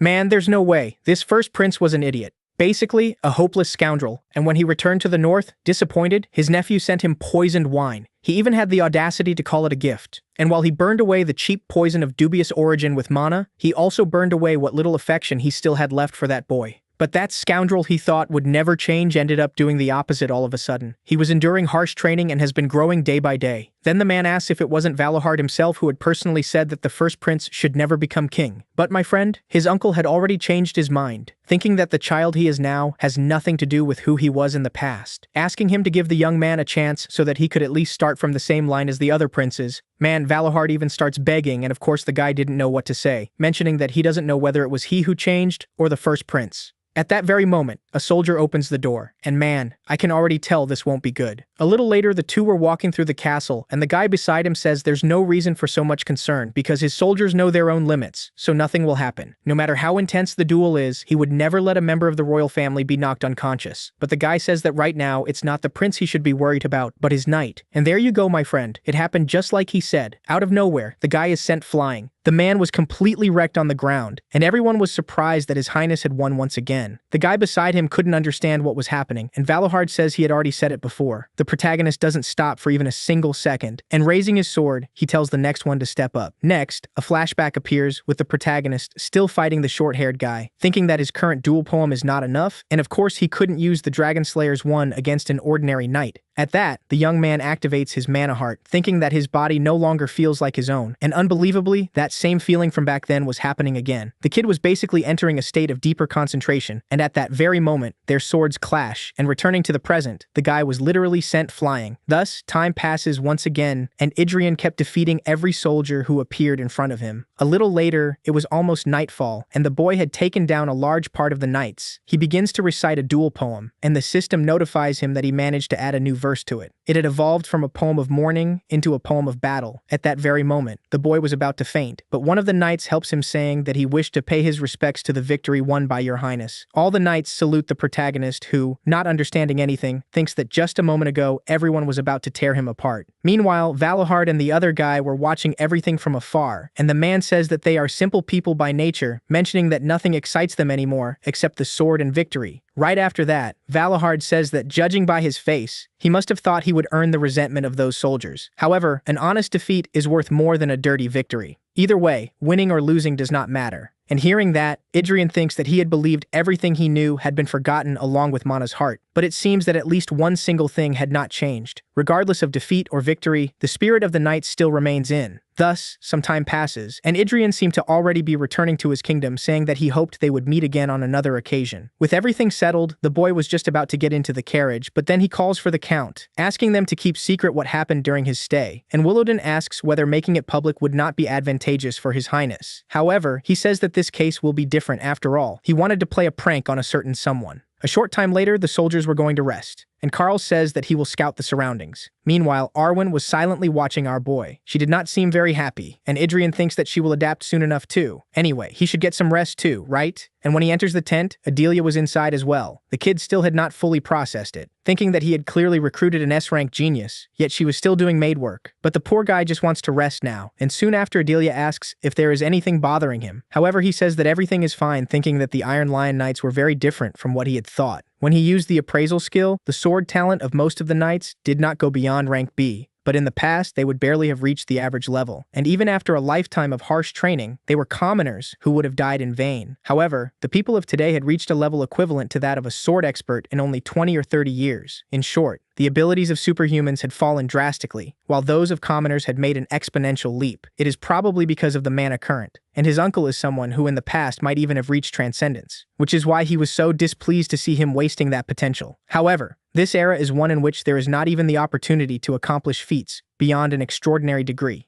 In the end, it was entirely the fault of the times, and he has to admit that he does not know this era well. For that reason, he will have to reevaluate everything from the beginning, and right after that Valohard appears, saying that that is the right attitude. It is not too late yet, and if he works hard, from now on, he will be able to achieve his dream. He has already won over the Iron Lions, mentioning that if it were other princes, they would not be able to get along with them so naturally, stating that Idrian made a very wise decision. What is this? This guy is being way too nice. This is weird. The protagonist did not understand anything, wondering what had happened to his uncle. He even asks if he had gone crazy. However, his uncle asks whether he does not remember the conditions of the bet he had made with him. Basically, it was about defeating a dual current knight, and he will do as promised, saying that Valohard, commander of the 3rd Legion, will officially support the Prince of the Kingdom. Hearing that, our boy is instantly stunned, wanting to know when exactly he had said that he wanted to be king. And so time passed, and my friend, your uncle's declaration hit the kingdom like a bomb. Everyone was congratulating the kid, and in the middle of all that chaos, our hero was there. He says that the place is a mess, asking them to send everyone away. However, Carl says that they came by royal order, so they will not leave even if he orders them to.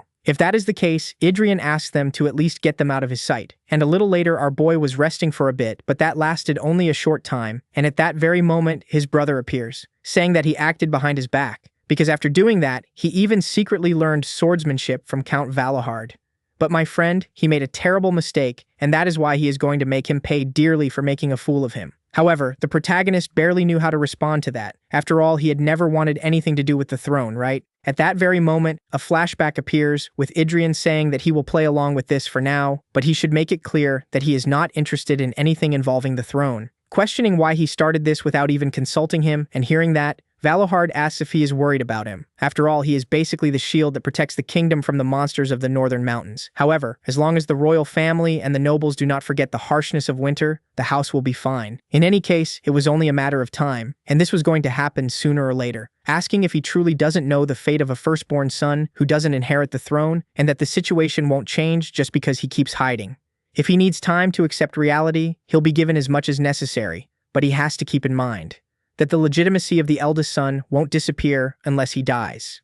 After that whole conversation, his uncle leaves the room, and Idrian says that no matter how much time he's given, he won't change his mind. After all, what he really needs to regain is his authority and his power, which had reached transcendence. So it's not because he wants something like the right of succession, or at least that's what he thought, right? And in the middle of that party, our boy enters the place, and right away you can tell the atmosphere wasn't very good. The spotlight was on the protagonist, and everyone stares at him, and there was even a hooded figure watching him. And that's how that banquet began. Man, I've got a bad feeling something awful is going to happen there. Idrian goes down the stairs and looking around, wonders if these are really the kingdom's nobles. The funniest part is that they all have the serpent heart trait, which is a mark of those who steal from and trample on other people's lives without hesitation. The only ones really worth watching are that little group up front, and when the MC goes to greet Taylor, he says they should have talked beforehand, thinking that even if he doesn't have great talent, at least he isn't corrupt. Either way, that's already enough, and starting today, they'll serve as vessels for planting the seeds. Man, what kind of story is this? At that very moment, a soldier appears saying that Ambassador Couillon de Bourgogne-Montpellier is arriving. Damn, what a ridiculously hard name. Right away, everyone bows to the old man, who was definitely a high-ranking noble. Then the man says it's been quite a long time, and after hearing that name, the boy seems surprised. At the same time, a flashback appears with Idrian thinking that this is the man they fought for a long period of time 400 years ago, a name that left countless scars on this country, and even so, he dared to show up before him. At that very moment, a noble suddenly trips, and man, he completely soaked the MC. The guy then apologizes, and Idrian, just staring at the noble, says that it's fine. Changing the subject, he asks Carls who that man was, who says that he is Marcus Bielefeld. Then Idrian says it seems not everyone is completely rotten, and thanks to that his head cooled down a little.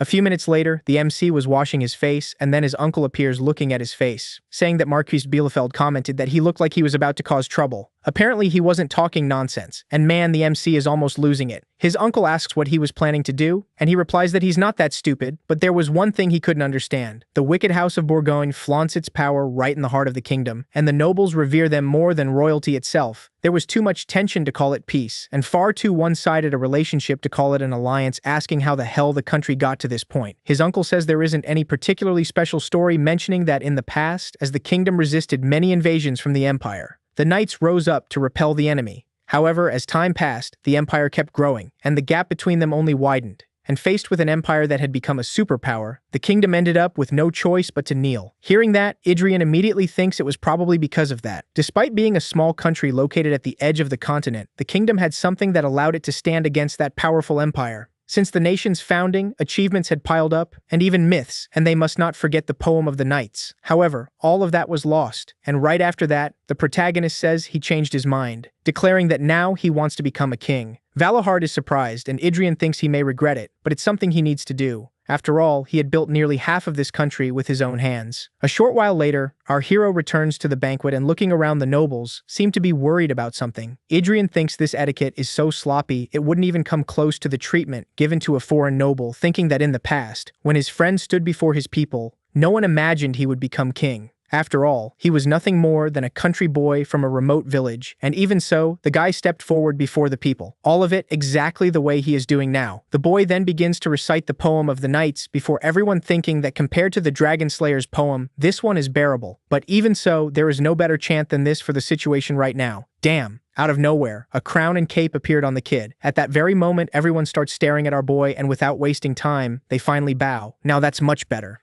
Idrian says they can raise their heads now, but at that same moment, the boy feels a different kind of energy. And looking to the side, he sees that hooded girl. She takes off the hood, and man, the girl is an elf who says she was surprised that someone still remembered the chivalric poems. With that, Idrian seems to recognize this woman, wondering how that lunatic was there. The most beautiful creation shaped by the gods, and a kind race that does not waste even the smallest life. The gardeners of the forest who live at least 300 years and can reach up to 1,000. That is how humans see elves. But in reality, they are a cruel people who use beauty as bait to lead their opponents to ruin. The high elves, who are born already at hero level, are even more dangerous among them. And the one standing before you is not just an ordinary high elf, but a being who has lived for nearly 1,000 years, an ancient high elf. Her name is Sigrun, and she is a member of the expedition that slew the furious dragon 400 years ago. In the past, this girl was obsessed with possessing the protagonist once her master was killed, wondering whether she had, by any chance, recognized him. Right after that, the girl asks if they haven't met before because he looks kind of familiar, and Idrian, without wasting time, just shakes his head, saying that it's his first time seeing an elf.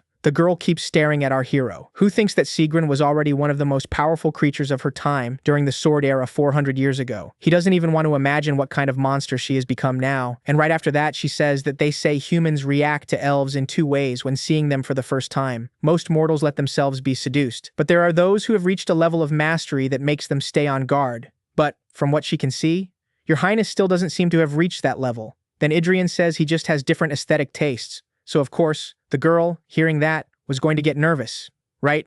And putting her hood back on, she says it was a pleasure to meet him, even if only for a short time. She finally leaves, and then Idrian thinks that he had survived, at least for now.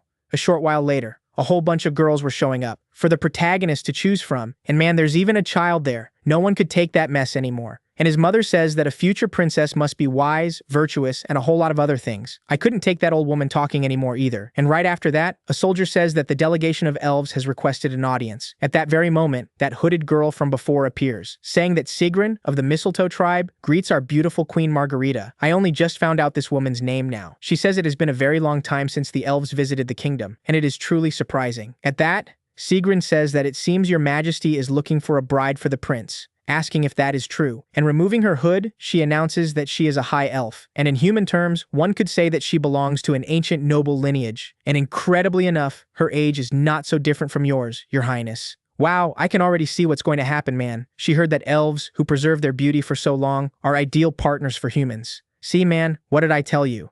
And in fact, from the very moment she saw the prince, she felt that the fate of the two of them had aligned. This is going way too far. Right away, our boy is surprised, thinking that elves never lie when they speak of fate, wondering if that was sincere. Margarita just listens to that, surprised, and then everyone in the hall starts discussing it, wanting to know if it was true. So, Idrian, without wasting time, takes the girl by the hand, saying that they must speak alone quickly, and a few minutes later, Idrian calls out to her, asking her to state her true objective, and she says it was only to strengthen the ties between her tribe and the kingdom. However, Idrian says he is going to ask the high elf, Sigrun, one more time. The executioner who for centuries has carried the karma of her race's slaughter and the sword of the mistletoe tribe, asking whether her objective there is investigation or even execution. At that very moment, the girl's expression changes, asking how he knows so much about her, and Idrian, watching in silence, thinks that she is a monster whose strength, in his current state, he cannot even begin to measure. And if she sensed a destiny in him, that means she possesses a level high enough to vaguely glimpse the past engraved on his soul. Right after that, the girl says that he knows she is an executioner, and still does not understand how stupid it is to remain silent before her. However, the boy warns that he understands very well, because he also knows that talking too much in front of an executioner is equally idiotic. In any case, she must stop this mess, asking her not to interfere in his destiny, thinking that at this moment she must only feel curiosity toward him. And if this continues, the insignificant destiny of a human will be wasted in the hands of a lunatic elf. If that is the case, he has to provoke greater interest, and then Sigrun asks who he really is. He says that at this moment he is only a pathetic prince who was abandoned even by his own father, and if she is curious about anything, she only has to wait and see. Hearing that, the girl is surprised, saying that she knew there was something strange. After all, they would not send her on such an idiotic mission, but now she understands that all of that was because of him. And the poor protagonist, just wanting to leave, thinks that she is still a very disturbing woman. A short while later, the scene returns to the king's hall, and man, the two of them were holding hands there. They stand before the queen, and Idrian says he has something to declare, stating that he will accept the engagement with the girl. Man, this is going from 0 to 100 way too fast. Thinking that he never imagined the day would come when he would say that girl's name with such familiarity. It is far too important a matter for them to decide so quickly, so he will just observe the situation for now, thinking that for the queen, it will be a long period of time for them to consider. While for Sigrun, it will be just the time during which he will be maturing. And for him, it will be the necessary time to gain enough strength to escape from this insane elf. A short while later, the scene shifts to the other prince who, furious, says that the only advantage the protagonist has over him is the damn birthright. Not long ago, his uncle suddenly declared that he supported him, and then took the flower of the Iron Lion Fortress, and now the guy is going after that elf. Either way, it makes no difference because he has a duel scheduled with him soon. The guy didn't have very good intentions, and a little later, the moment of the duel had finally arrived. Wow, that fast. Our boy was totally calm. And then the other prince says he prepared a lot and even brought some spectators, asking if his brother liked it. Honestly, he hopes he won't disappoint the audience's expectations. And Idrian says he had noticed it before, but he really talks too much. And the pissed-off brat charges straight at Idrian all at once, who says that before, he was only going to play around with him a little. But he ended up getting very busy lately. The poor guy falls to the ground in just a few seconds, and everyone watches in surprise. The same goes for the other knight, wondering if this is really the first prince he knows. With everything settled, the winner of the duel has already been declared, and Idrian wastes no time and leaves that place right away. Sometime later, rumors began to spread that Prince Gilhan had lost to Idrian. Soon after, the boy wakes up, asking them to prepare his equipment because he's going back to decide the winner. Wow, this guy really doesn't give up. Meanwhile, the other knight appears, saying that the prince left the capital with Count Valahard immediately after the duel. He said he was going north, where the Valahard family lives. On the way to the blessed place, Valahard says he's gotten pretty good at riding a horse, and Idrian says that isn't hard, right? Changing the subject, he wanted to know why he was in such a hurry. After all, the banquet ended only a short while ago, and he should rest for a few days, and Idrian says there is no place for him in the capital. He has no intention of staying with those who don't recognize the master of their own country and keep licking the boots of the empire's dogs. Besides, he fits in much better with the knights than the nobles, and his uncle says they aren't as calculating as the nobles, but they are much more conservative. They keep up that boring conversation, and his uncle says he can't help feeling that he's being very reckless. And Idrian thinks that if he ends up taking too long, he'll marry that lunatic. And in the past, everyone who did that met their end. He needs to gain strength before that happens. To speed up his growth, there is a specific place to become stronger. The place where all humans are tested to the limit and where most martial poems were born. And that is obviously the battlefield, right? At that, Valahard says that these valleys are the Blade Mountains and the frontier his family has protected their whole lives. Meanwhile, the protagonist was shivering from the cold, saying he'll have to get used to it soon. And looking to the side, Arwen was also there, seeming to feel cold. Idrian asks how she is, and she says she's fine. So Idrian says that if it gets hard, she can switch with someone at any time. But she says there's no way a knight can seek personal comfort. And Idrian thinks it's a good thing there's at least someone full of motivation. On the other hand, everyone else is complaining about being dragged there under royal orders. If Carls were there, he would have already dealt with them. And then a flashback appears with the king saying that the royal knights are not his personal knights. Basically, that's why Carls couldn't go north with them. And even if this body has made many mistakes, it is still his flesh and blood. Anyway, the king's attitude seems a bit excessive, and there clearly must be a story behind it. Soon after, Valahard tells them to pick up the pace, because otherwise they'll get stuck in the middle of the storm. And so time keeps passing, and Valahard tells them to leave the carriages behind and just take the horses and continue on foot. Idrian thinks the guy even used mana to shout, and then our hero calls for Adelia, and helping the girl get down. At the same time, Arwen appears asking if he was okay. Meanwhile, the storm was getting stronger and stronger, and Idrian, starting to get really pissed off, tells Arwen to take care of Adelia, ordering the idiots to drop their shields. Something like that will only make the wind carry them away, so they have to drop everything heavy except their swords. Every step in the storm felt very heavy, and to make matters worse, everyone was already exhausted. Some people were starting to fall behind, and Idrian, returning to the front, picks up the man who had fallen to the ground, and starts carrying him. Man, this guy is a beast. They keep marching toward the place they wanted to reach, and finally they find the fortress. The funniest thing is that damn storm had ended only when they arrived at that place, and the sky even cleared up as if the storm had been an illusion. At that, Valahard steps in front of the gate, saying that, as the ruler of that place and commander of the kingdom's 3rd Legion, he welcomes the first prince. The kid looks around all happy, and his uncle welcomes him to Winter Castle. Winter Castle is a fortress located in the far north of the kingdom, and an anti-monster fortress that exists to stop them. For ordinary soldiers, it is the worst posting possible, and nobles from all over the world may try to assess the political prestige of Winter Castle. However, for those who were born and raised there, it is a place that becomes the duty and pride of a lifetime. Next, the man there says his name is Vicente, and starting today, he will end his duties as acting commander and return as commander of the Ranger Company, saying he was glad his father had returned safely, and Valahard says he did an excellent job. Neither I nor the protagonist could believe it, asking if his uncle had a son, and now that he thought about it, they really did look alike, and to make matters worse, their personalities were similar too. Right after that, Valahard introduces the protagonist, saying that this is Prince Idrian, and the boy, bowing, says his name is Vicente of the Valahard family. Looking down at him, Idrian says it's a pleasure to meet him, and Vicente, furious, thinks that the Winter Castle is a fortress of royal warriors who risk their lives for noble beliefs, and not a place for an idiot who was kicked out of the capital to wander around with women. Things were already starting off with misunderstandings, and the guy still wanted to know why he had brought his father there again, asking him what the hell was going on. He says that as he heard, he decided to become the boy's mentor, and that he'll be staying in the kingdom for now. Not understanding anything, his son asks if he hadn't abandoned the protagonist because he was an idiot. Hearing that, the old man looks away, saying that people are destined to change. So there's only one thing he wants to ask, so he should try to observe our boy without any kind of prejudice. With that, time passes, and Valahard asks how the clearing of monsters from the villages is going. Vincent says they've been steadily reducing the numbers, but there are still some places left uncleared, and now that his father has arrived, they'll act.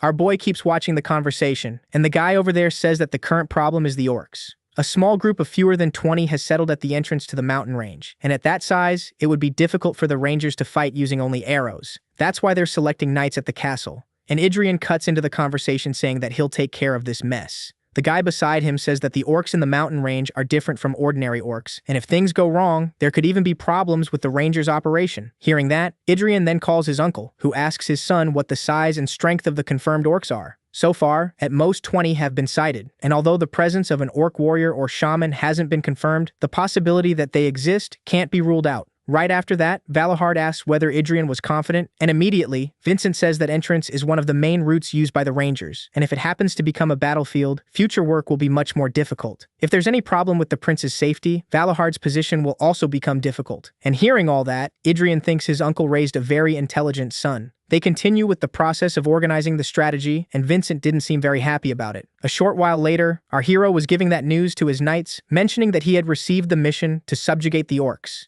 and the number of enemies was 20. The guy over there tries to come up with an excuse, saying that his mission is only to escort the prince. However, Idrian says that's great, since they'll have to follow him if they want to protect him. Well, With everything settled, the young man leaves thinking that whether he likes it or not, they are the soldiers assigned to him, so he'll have to train them to be useful. They didn't seem very reliable at first glance, but since they were the elite selected by the family, they at least had decent skills. Even if some of the others seemed suspicious, since their specialty was interrogation and disguise, right?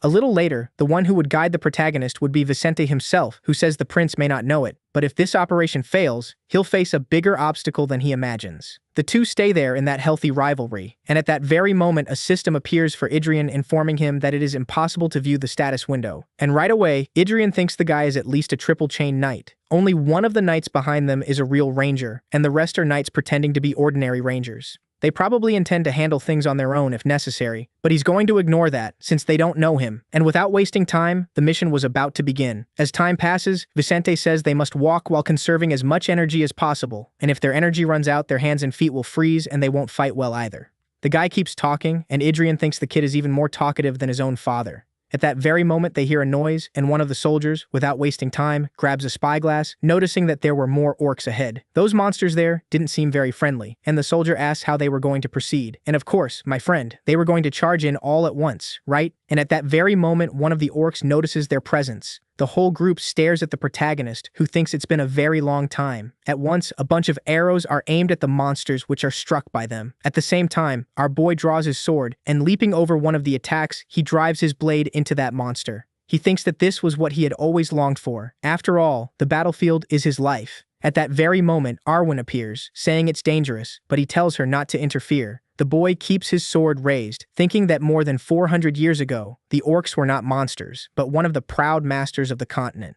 This is no myth and no hero's tale, but there existed the song of a poor man who hated the orcs. So Idrian uses one of those chivalric poems once again, and man, a huge aura appears in the sky. The boy was ready for battle. At that very moment, a flashback appears, and the redhead says he heard that people die easily at Winter Castle, but the guy tells him not to worry because there won't be any reason to fight, asking what he thinks that useless prince is going to do by going there, and he'll definitely just stay holed up in the castle, trying to steal the achievements of his maternal uncle. The most important one isn't him, but his uncle, and all he needs to do is watch Winter Castle's movements and report to him if anything suspicious happens. And handing over a bag of money, he asks if he can do that. The guy, full of confidence, says of course he can. But back in the present, it's the complete opposite. The battle is still raging, and the poor guy was trembling with fear, not knowing what he should do. In his desperation, he charges at one of the monsters, but he is easily subdued. At that very moment, Arwen appears, defeating the creature easily. The huge beast falls to the ground, and the girl says this is a battlefield, and they must not lower their weapons carelessly. The guy accepts it all without question, but there's no time to catch his breath because the battle was still going on, right? Arwen tells all the troops to prepare for battle, thinking that their numbers are quite large, and it seems like it'll be hard to deal with all of them with only the men they currently have. However, my friend, at that very moment a sword pierces the monster's chest. Everyone was watching that in surprise, and man, our hero was not messing around. The kid was right in the middle of all those monsters, and he didn't seem even the slightest bit afraid, and without wasting time, he charges at the other orcs. A flashback appears in his mind, saying that no matter how many times that person killed, it simply wasn't enough, and always searching for the enemy, he wandered through the barren land dominated by the orcs. The mana in his heart had long since run out, but even so, that cursed person did not stop, and with every step he took, the man grew older and much weaker. The demonic sword in his hands was what kept him going, and for that old man's final wish, he was burning away the rest of his life force. He was just another one of those men who in his past had lost his wife and daughter because of that race. Basically, just another one of those damned cycles of revenge. And finally, when he found the enemy of his entire life, unfortunately, he was already completely broken.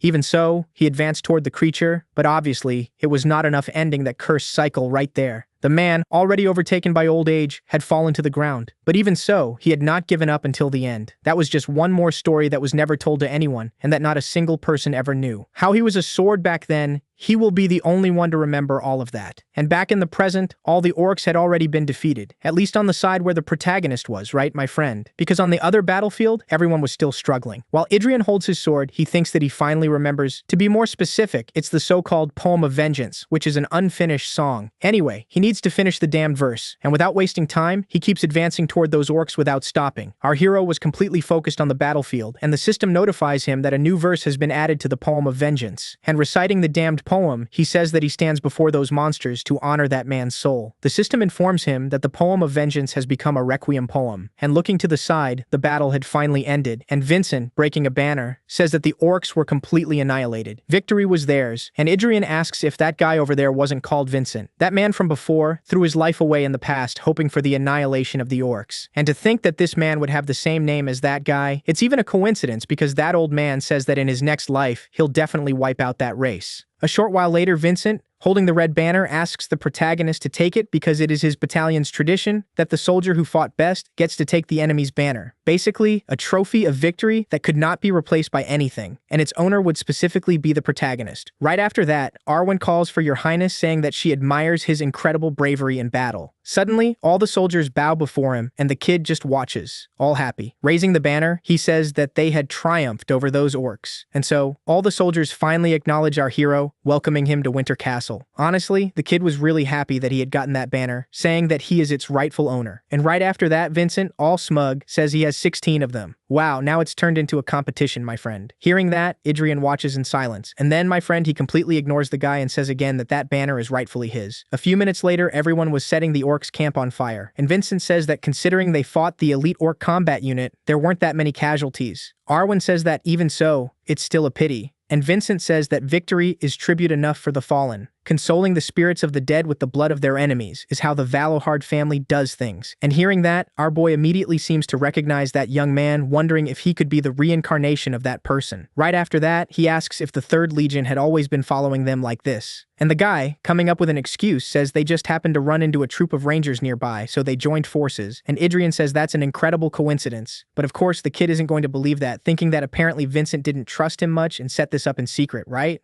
Then Vincent says it's strange that an elite orc troop came all the way down to the foot of the mountain and none of the rangers detected their movements. In any case, the best option would be to return to the castle, and not long after, they had already returned, and Valohard says they had done an excellent job, congratulating them on returning safely. Adrian was still all excited because he had gotten that flag, man. This is already getting annoying. Watching that, the soldiers say he was already doing it for the 11th time. But my friend, the young man was simply ignored. Vincent tells his father that the orc combat unit appeared far too early. Maybe they found some large prey, or something happened in the mountains. Honestly, neither of those situations would be good for them. And right after that, his father says he would like to let him rest, but the situation is urgent, asking him to follow him for now. Everyone starts going into the castle, and at the same time, Vincent looks at our hero saying that his performance had been impressive. Hearing that, our boy doesn't understand anything, asking if he doesn't think he's kind of strange. And Arwen says that it's because he's a cold man, and must have felt embarrassed to change his attitude so suddenly. At that very moment, Adelia appears, happy that he arrived safely. Now you already know what's going to happen, right? And the kid, picking up the flag once again, asks if she knows what this is. My God, I can't take this anymore.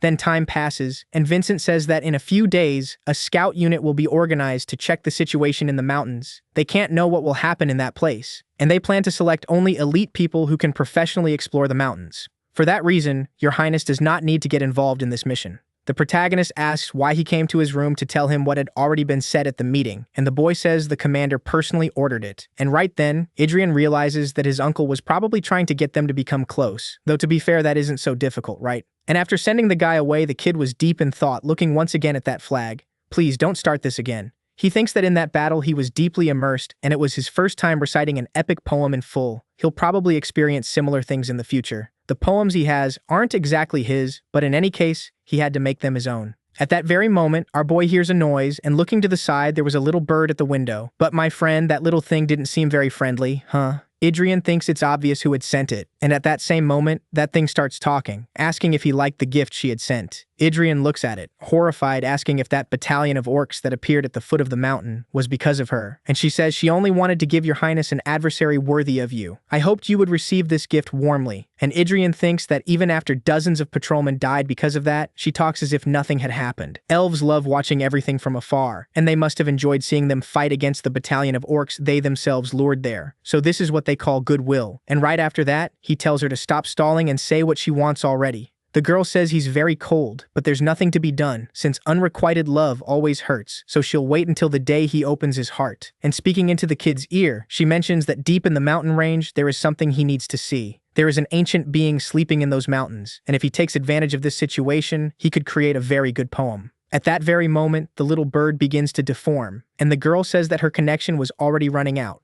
Right then, the little bird drops dead, and Adrian thinks that woman is annoying to the very last second. Obviously, it's clear what she wants. After all, she wants him to create a new heroic chant. But in any case, he's going to play along with her game. And a little later, Vincent says that the patrolmen go in and out of the mountains as if it were their home. But even so, they only stay around the edges, because those who go deeper do not return. Their mission is to stop monsters from coming down the mountain, not specifically to explore inside it. Adrian, in turn, asks if that means no one knows what's in there. In the past, all the mysteries of the world were unraveled by knights seeking transcendence, but that place remained untouched and is a kind of taboo, right? In any case, now that he's assessing the situation, it was very good to have gone to that place. And right after that, Vincent says that just to be safe, they shouldn't even consider going deeper into those mountains. Adrian tells him to relax because he won't, but my friend, you know very well that of course he's going to do it, right? Thinking that he won't, at least not for now. See, I told you, man. A short time later, Adrian, while cleaning his sword, wanted to know what was inside those mountains. It makes you want to go out and explore right now. However, he needs more battles and more victories. At that very moment, Valohard blows a horn, and right away everyone realizes it was an attack. All the knights take their positions and the protagonist appears. Then his uncle says that is the place. Further beyond the mountains, some soldiers were coming down, and Adrian wonders why the scouts were fleeing. Right then, my friend, a whole bunch of orcs appear riding wolves. Our hero realizes something is wrong, and his uncle says those monsters should have caught up to them long ago. The soldiers keep advancing toward the gate, and the soldier there says that at this rate they'll be slaughtered. If that's the case, he'll stay behind and hold them off. Also, his comrades can make it to the castle. And so, the poor guy passes on to a better place, but unfortunately even that wasn't enough for his comrades to make it out alive. Everyone was watching that situation from atop the wall, and Valohard says that all soldiers except the border guard could come down from the walls. All the warriors watch that situation in despair, and Adrian asks if he brought him there just to show him that, and his uncle says yes, because all of that was a trap, and if he had sent reinforcements, they would have been devoured too. Then Vincent appears, saying that common sense doesn't work against monsters. They don't care about their own lives, and a war of attrition is exactly what they want. In any case, winter has barely begun, so they can't act on impulse. At that very moment, those monsters begin advancing toward the gate, and one of the soldiers, with a spyglass in hand, looks at one of the soldiers realizing that he was still alive. However, that doesn't change the fact that there are still a ton of monsters, and Valohard, watching the situation, says that this winter is different from all the others. The protagonist wonders if that damned elf is involved too, and at that very moment, another orc, stronger than the others, appears. The huge monster lets out an insane roar, and Vincent says the monsters are going to execute him. However, the protagonist, holding the kid by the shoulder, says that's not it. They're not declaring an execution. Rather, more specifically, they're declaring a duel. With that, Adrian immediately understands what that elf had said about an ancient being sleeping within those mountains. And out of nowhere, the big beast starts speaking, saying that he will fight with honor and restore the name of his legion. All of this being done for the great king. Then Valohard asks if he's saying those orcs took hostages and are challenging them to a duel. Adrian says that's exactly it, but neither of the two seem to believe him. He says that if they don't want to believe him, then he'll show them personally. And from atop the wall, our hero says that he accepts the challenge, and everyone except the duelists must retreat 200 paces and dismount from the wolves. At that very moment, the orc is surprised, asking how a human can speak the tribe's language, supposing that he might have the blood of his people. But Adrian says he never learned any of that, asking what he intends to do. The orc, in turn, agrees to do that, saying that if he dares stay in an honorable duel, he will not forgive him. The protagonist then asks if they believe him a little now, but the two of them didn't understand what he was talking about. However, my friend, at the same time, they understood what it was about. After all, literally all the orcs retreated, leaving only those who were going to duel. Valohard says he has spent dozens of winters in that place, but has never seen anything like it, and Adrian says they'll have to save their surprise for later. Those bastards' demands are simple. 5 participants for the duel, but they must be chosen from among those who fought in the Battle of the Mountain Range. With that, the group begins organizing their strategy, and Adrian, beside Arwen, says that 2 spots have already been filled. The soldiers are surprised, saying that this is very dangerous, but the kid asks who besides him would be able to talk to the orcs. Besides, he thinks he couldn't refuse someone that excited. Then he asks Arwen if she can do it, and without wasting any time, she says that of course she can. A few minutes later, Valohard asks where he learned to speak the orcs' language, because he spent his whole life thinking those things didn't even know how to communicate properly. And Adrian just tells him to study more, thinking that only the noble orcs who serve the tribe's king can speak the ancient language. With everything settled, everyone was already about to come down from the wall, and the group going into battle was finally decided. Man, things are starting to get interesting. The protagonist thinks there aren't many coincidences in this world, but the moment he entered it, elven envoys, who had never visited the kingdom, appeared out of nowhere, and for the first time in 400 years, the king of the orcs emerged from the north. Honestly, he has no idea what was happening, but now is not the time to be thinking about that, right? The moment to fight finally arrives, and the protagonist was feeling very confident. The king of the orcs watches the protagonist in silence, asking if he is his opponent, and Idrian asks if he didn't like it. But it's literally the opposite, because his spirit is the strongest among these men, and besides that, he is the worthiest. His body must surely be a rare delicacy. And then the protagonist says, it's funny that the first one to recognize him without any kind of prejudice was an orc. At that very moment, Vincent says that thing is far too strong, asking him to let him fight in his place, but he doesn't have time for that. After all, he had another fight, right? Those monsters didn't seem very ready to talk, and the two of them then take their battle stances. Idrian says that orcs don't wait around to duel like knights, and charging at the orc, he tells them to do whatever they can to survive. As time passes, the battle goes on, and honestly, it's impossible to tell who had the upper hand. The protagonist lands a blow on the orc king, but it barely had any effect. The monster says it's a shame he has such pitiful strength for a spirit like his, and the kid, summoning his mana heart, says that now they're going to do things properly. An aura envelops the entire battlefield, and Idrian thinks that the emotions awakened by hundreds of soldiers were exactly the same as those of that vengeful wanderer who once roamed the plains. And the more he thinks about it, the more certain he is that going to that place was the right choice. And activating all his power, he thanks the monster for waiting, mentioning that it will serve as an offering to become stronger, man. The kid isn't messing around.